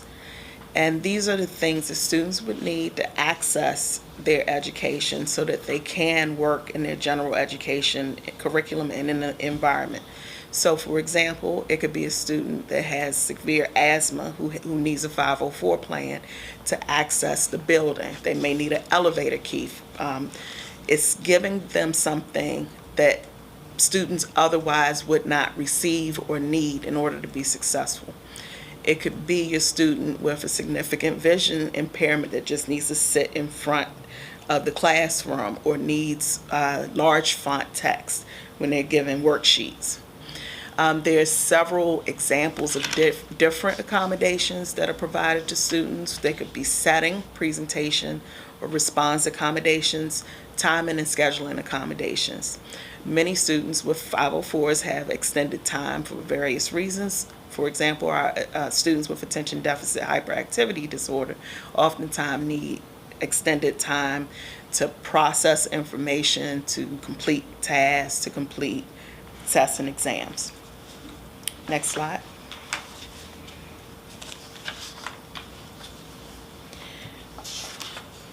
The need for Section 504 accommodations is based on the determination of the school team, and that includes the parent. It could also include outside providers. We have several students who may be receiving different types of therapies outside of school, and we use that information to inform the accommodations that are necessary for the student to be successful in the school setting.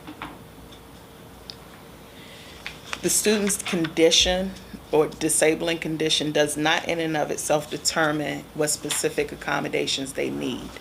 It is the culmination of information with the team's discussion that determines what are the accommodations that are most appropriate for the student. It could also be information from the medical provider, from the school nurse, and again, we rely heavily on parents to give us the information about what they see with their children and what they think their students need, as well as the student, if they're old enough to express for themselves what the need is so that they can be successful in the general education curriculum. At this time, we'll pause for any questions. So you can move the slides to the questions on the slide deck, and we'll open it up for questions about 504. Okay. Ms. Wondrowski? We'll come back. I think I'm okay for it.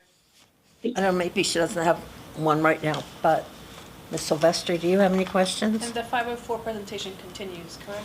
It does? I'll hold my Okay. questions. Yeah. All right. Thank Go you. ahead. All right. So I'm now going to walk us through the Section 504 referral process. And as I said before, I'm also going to talk a little bit about the identification of Section 504 and then also case management. So as Ms. Wiles stated, when we talk about 504, we are typically looking at students that either didn't qualify for special education services, or they're no longer taking advantage of special education services. They don't have an IEP. And so we're looking at what other accommodations, what are the things that we need to provide support for students that may have an other health impairment, or as Ms. Wiles stated, various things that they need support around, a physical, mental, or emotional impairment. So the referral process, next slide, I'm sorry. One thing that I want to emphasize is that when we look at the referral process, it is a referral that can take place with the school or with the parent. So a parent may initiate saying that I suspect my student has a disability, and then we will immediately go into the education management team 504 evaluation process. Next slide.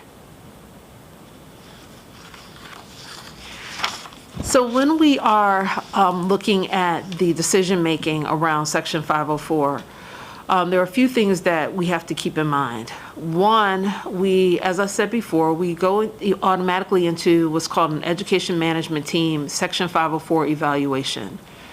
During that time, a team comes together and we have a discussion around what is happening with the student, the disability that the student may have, what is causing us to suspect a disability. And in all of these conversations, the parent is key. The parent is a part of those meetings, the parent is involved in those meetings, and often also the student is involved as well. During that decision-making process, that team that comes together along with the parent is typically the counselor, the PPW, and administrators usually there, teachers, and really the team members can vary based on the actual, if the disability that's suspected is physical, or if the disability that's suspected is mental or emotional. So for example, if there is a physical impairment, we may look to involve the school nurse, or a physical therapist might join the meeting. If there's an emotional concern, then we may ask the school psychologist to be a part of the meeting. So it all just depends on the suspected disability. Next slide. So in order for a student to be identified as Section 504, three things must occur. The student must have a physical or mental impairment. Also, as Ms. Wiles shared, the physical or mental impairment must affect a major life activity, like we shared earlier, walking, or various just general life activities that we typically have every day that might affect the student being able to be successful academically. And then also the physical or mental impairment substantially limits the major life activity and is determined by comparing the student's performance with their non-disabled peers. So that's the determination. So these three things have to occur in order to consider a Section 504 plan. Next slide. So when we talk about that EMT 504 evaluation meeting, when that meeting takes place and all of those team members are a part of that meeting, there's a lot of conversation that takes place around what's happening in the student's classroom, what's happening at home, what are some of the accommodations that may have been not formal that were taking place in the classroom that worked, what things didn't work. So there are all of these conversations that are taking place. And part of what also happens is that once that student becomes or has a Section 504 plan, they immediately have a case manager, and that case manager in MCPS is the school counselor. And so that school counselor will then make sure that once that 504 is created and the accommodations have been determined, They will provide information to all the teachers about what those accommodations are. Oftentimes we have, parents will ask, especially at the high school level, what happens second semester, like when the students receive a new schedule and they have other other teachers. That counselor will make sure that all of the students' teachers, first semester, second semester, understand what those accommodations are, and they will receive a plan for those accommodations. And at all levels, regardless of what time of the year that 504 plan is created, those teachers are going to receive the plan immediately after it has been completed. So the case manager will also make sure that they collect all of the teacher reports to actually look through whether or not those accommodations are helping or if those accommodations need to be changed. But they collect all of that documentation. They also provide direct support to the students if appropriate. So the counselor may call the student down and work with the student individually, depending on the needs of the what's listed in the 504 plan and what are the student's needs. They also coordinate all of the 504 team meetings. So as we are, once a student has a 504 plan, as you are reviewing throughout the year how things are going, that counselor, that case manager is actually calling those meetings, checking in with teachers, talking with, the student and the students' families as well. They also complete all of the Section 504 paperwork and the documentation that is involved. So all of that that goes along with the 504 is taken care of by the case manager. In addition, annually we have 504 training for all of our counselors and for 504 coordinators or whoever is the designee, so that we are continuously sharing with our counselors and case managers any updates or changes to OCR law or MCPS specific processes and procedures. Next slide. As I shared, and as Ms. Wiles shared earlier, 504 plans are reviewed and revised annually. So those meetings are taking place. Our case managers, our counselors are a part of those meetings. As we shared before, they are regularly taking a look at data, reviewing classroom performance. Sometimes they may even do observations. But those meetings are, again, critical annually, and the parent is involved in those meetings, and often, as I shared before, the student may be involved in those meetings as well to share whether or not the 504 accommodations are actually working and if we need to make any changes to those accommodations. In addition to that, reevaluations for Section 504 are required, as Ms. Wiles shared, periodically. This upcoming school year, we're actually going to initiate having 3-year reevaluation cycles for students with 504 plans, and we are making that change because we realize that it's, one, aligned with the federal law.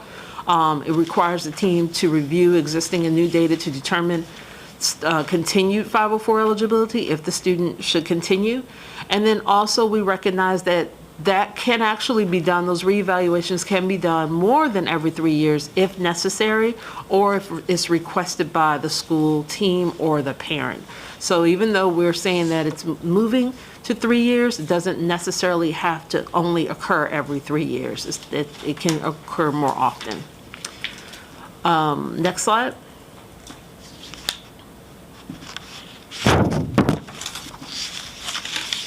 Next slide.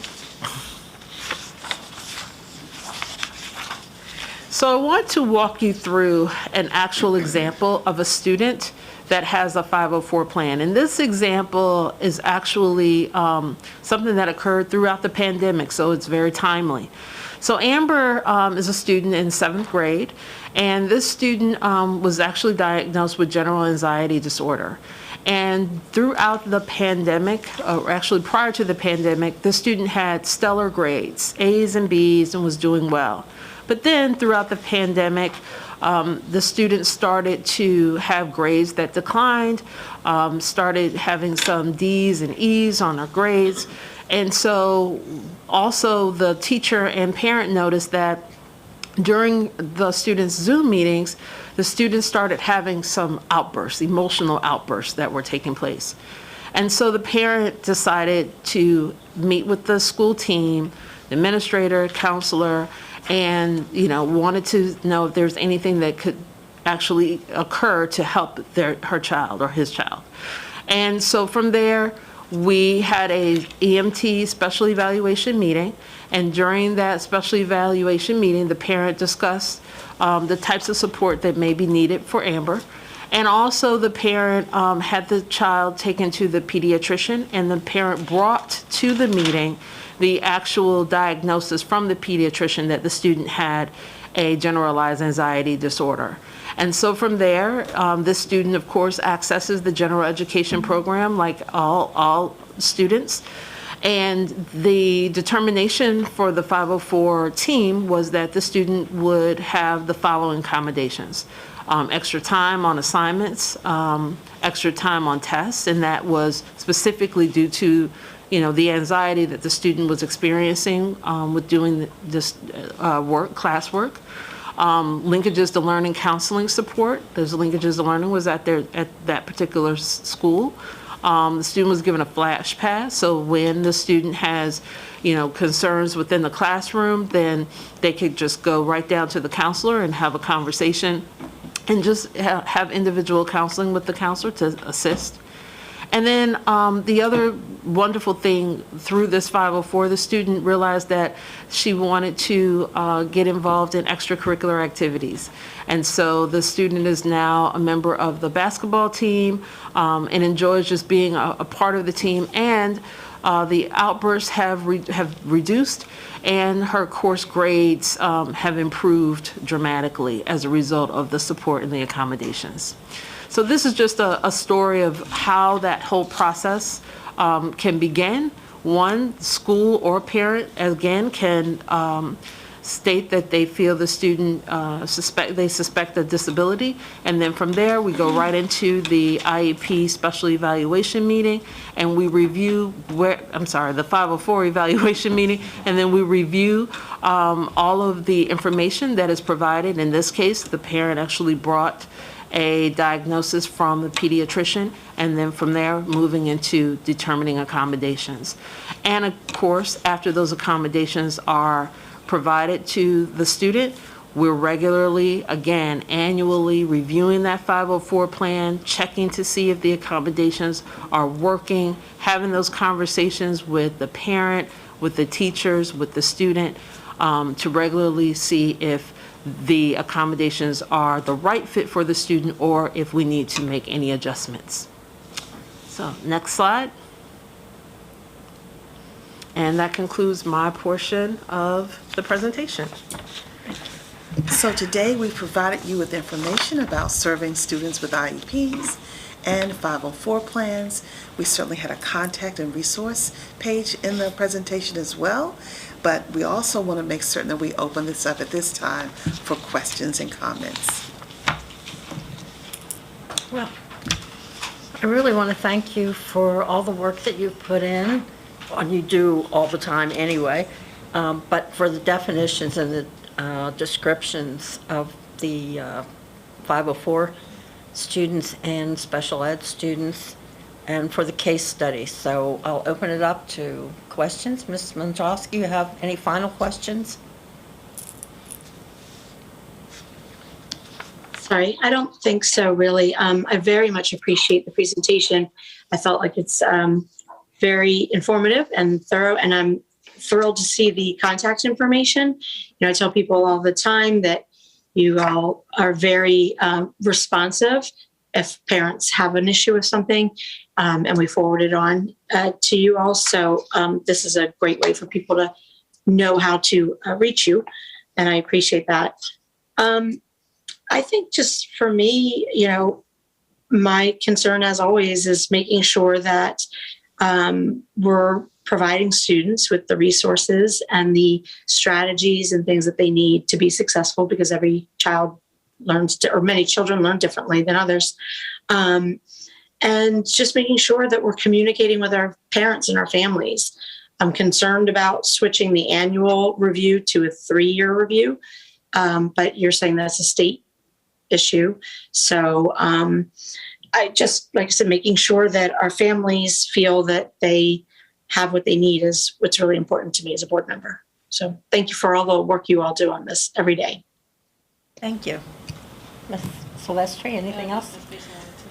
Yes, I want to Oh, thank you sorry. so much, Ms. Zimbrowski, and I just want to clarify that the annual review process, I think you referenced for special education, that continues to be a requirement, so there's no changes in that law at all, and that we are expected to do an evaluation or determination whether or not we need to update assessments every 3 years or more frequently as deemed appropriate. So we're good in that area. We're certainly making sure that we do that as a district, and we monitor it as well.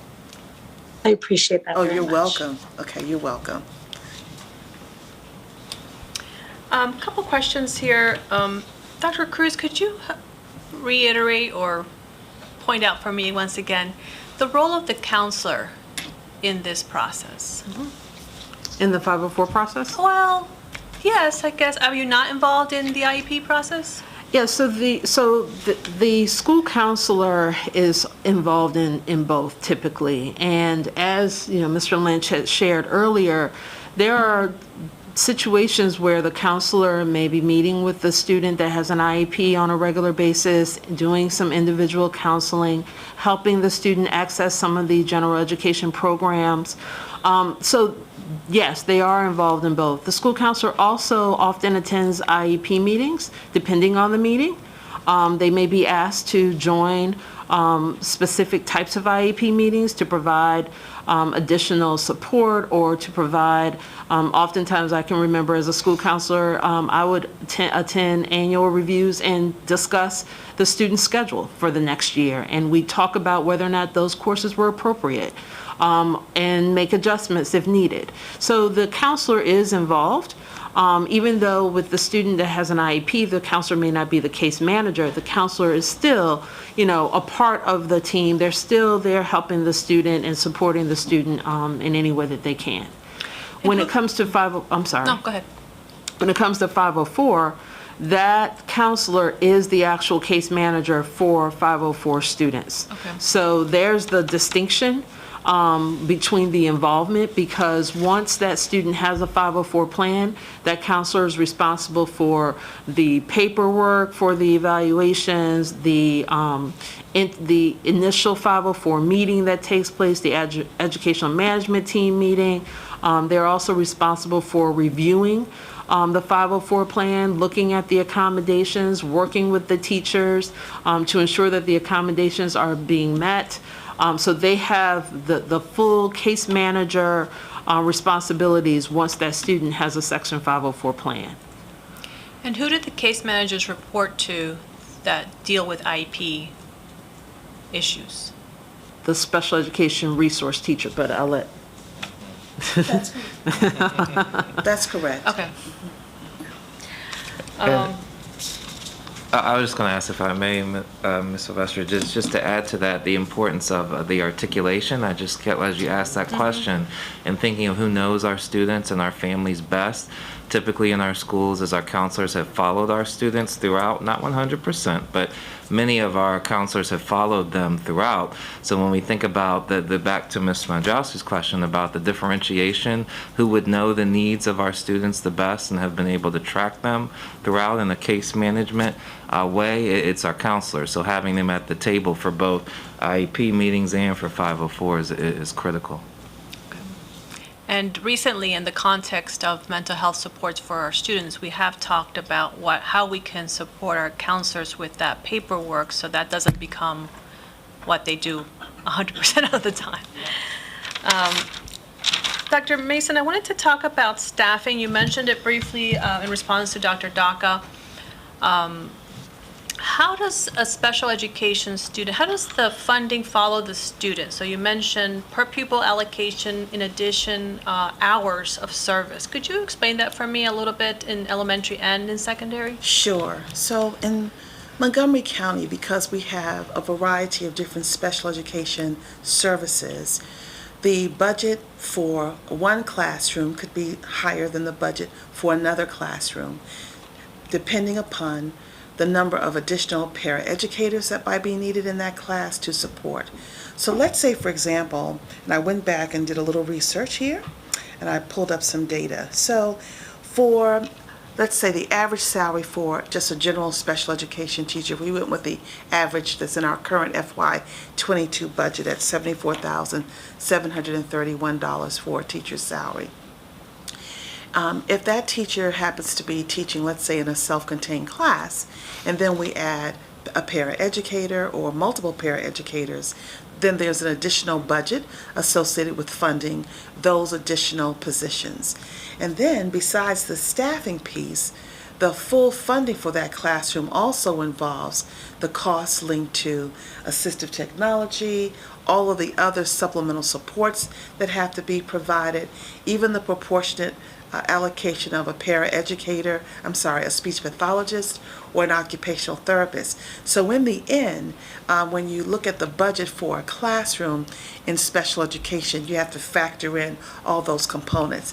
And I'll be honest, Mrs. Silvestri, probably the most complex budget in the school system would be in special education because of the variation of services, whether it's from itinerant services where a teacher travels to different schools to provide services, to a teacher who's assigned or teachers assigned to a classroom to provide services. So it's really based upon the structure of that class and how much money per class is pretty much allocated. So it can definitely vary in cost.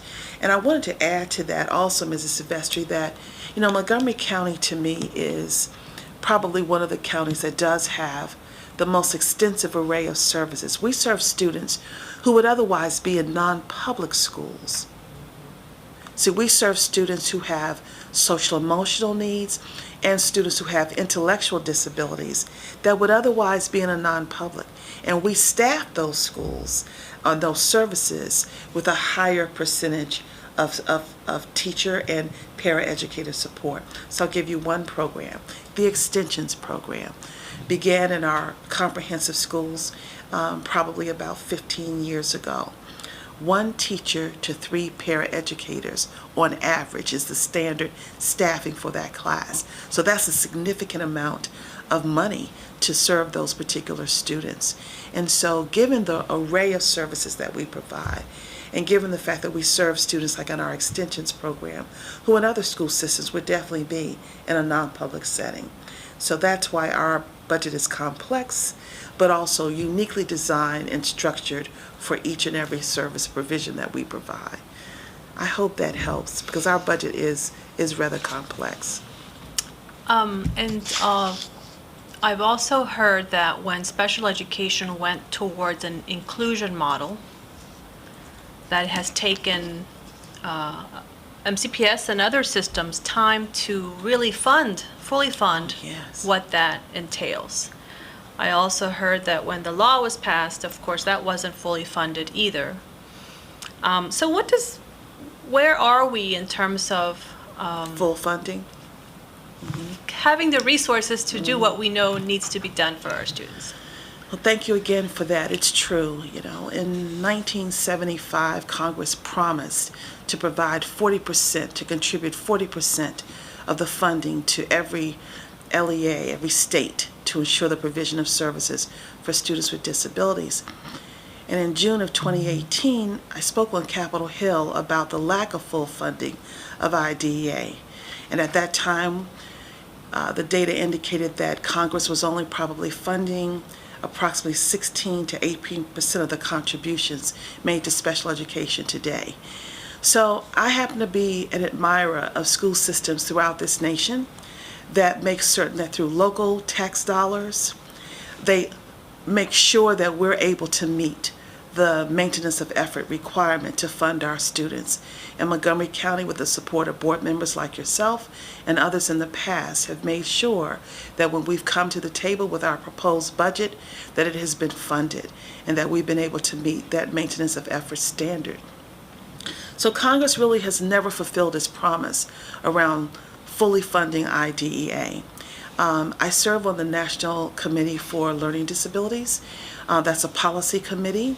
There's a body of work that we have been involved in under the Biden administration. The recommended budget that President Biden was recommending for FY23 would, in fact, really help to decrease the gap between what Congress has done and what they should have done over the years. But we're not confident that that proposal is going to be fully supported. But there are continued efforts to really push Congress to fully fund.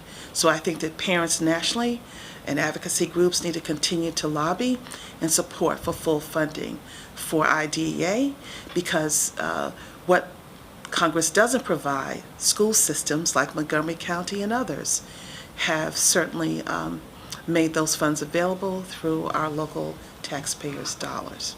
And if I remember correctly, the blueprint for Maryland's future also has some special provisions for special education? And Phil Lynch, I have him on a committee working with Janine Backey.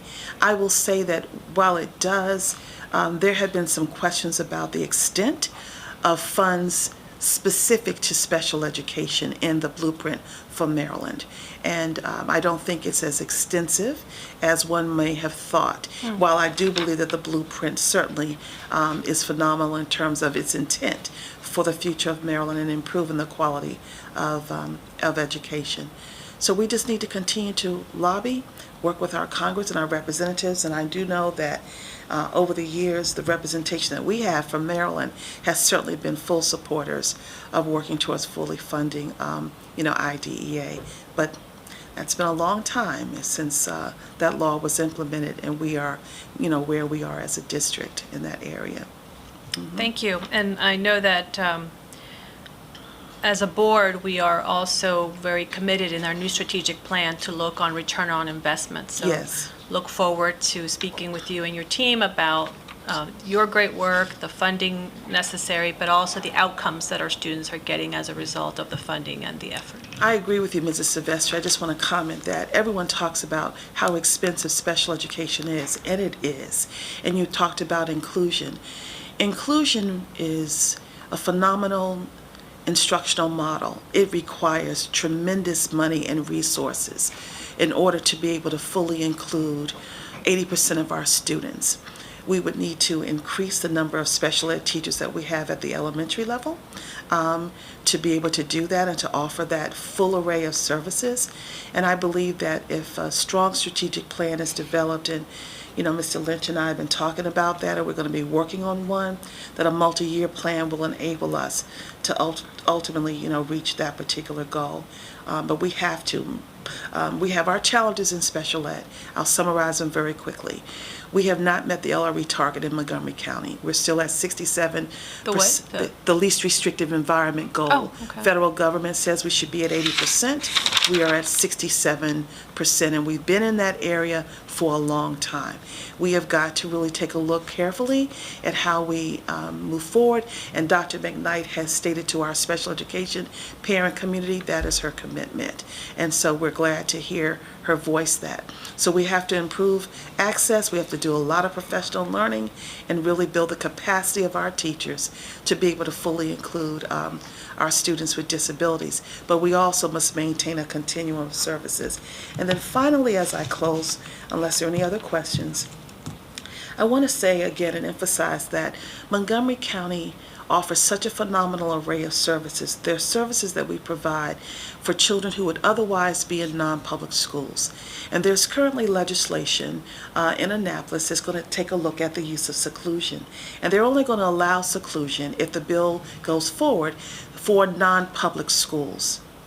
And that's what's in the language that Diana Wiles and I have looked at and reviewed. But as you listen to the bill, I want you all to know as board members that we also want to protect the opportunity to still support our children who would otherwise go to a non-public, we are able to serve them here. And we want to make sure that we serve them in a strong instructional environment that has all the appropriate safety supports and services. So as more information comes out about that, feel free to reach out to us, but I didn't want to leave here today without emphasizing that important piece about Montgomery County, because we definitely serve children who otherwise would be in non-publics. And we're proud to be able to serve them in our school system, and we're proud that we have facilities that have the right design and structure that we can offer high-quality services, safety, and supports. Great. Thank you. Thank You're you for your welcome. work. And I always think that ideally all our teachers would be duly certified in ESOL and special education, given the population that we serve here in Montgomery Yes. County. I'd be remiss if I didn't mention our multilingual assessment team. I think it's called the Dream Team, which allows us to assess English language learners and make sure that we're taking into consideration their English language development in comparison to their special education.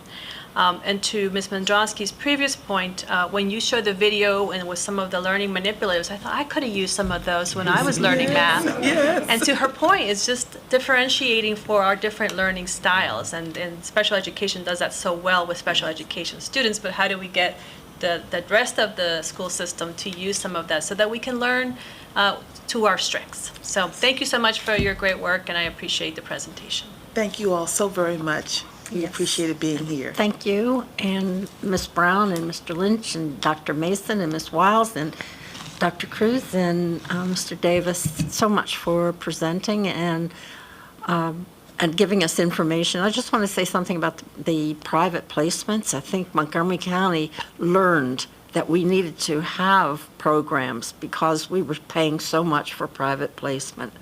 And the last thing I want to say is that all teachers, whether they've had a lot of special ed training or not, are really responsible for the 504 plans and for the IEPs. They need to know where they are and what what kind of accommodations they're supposed to be doing.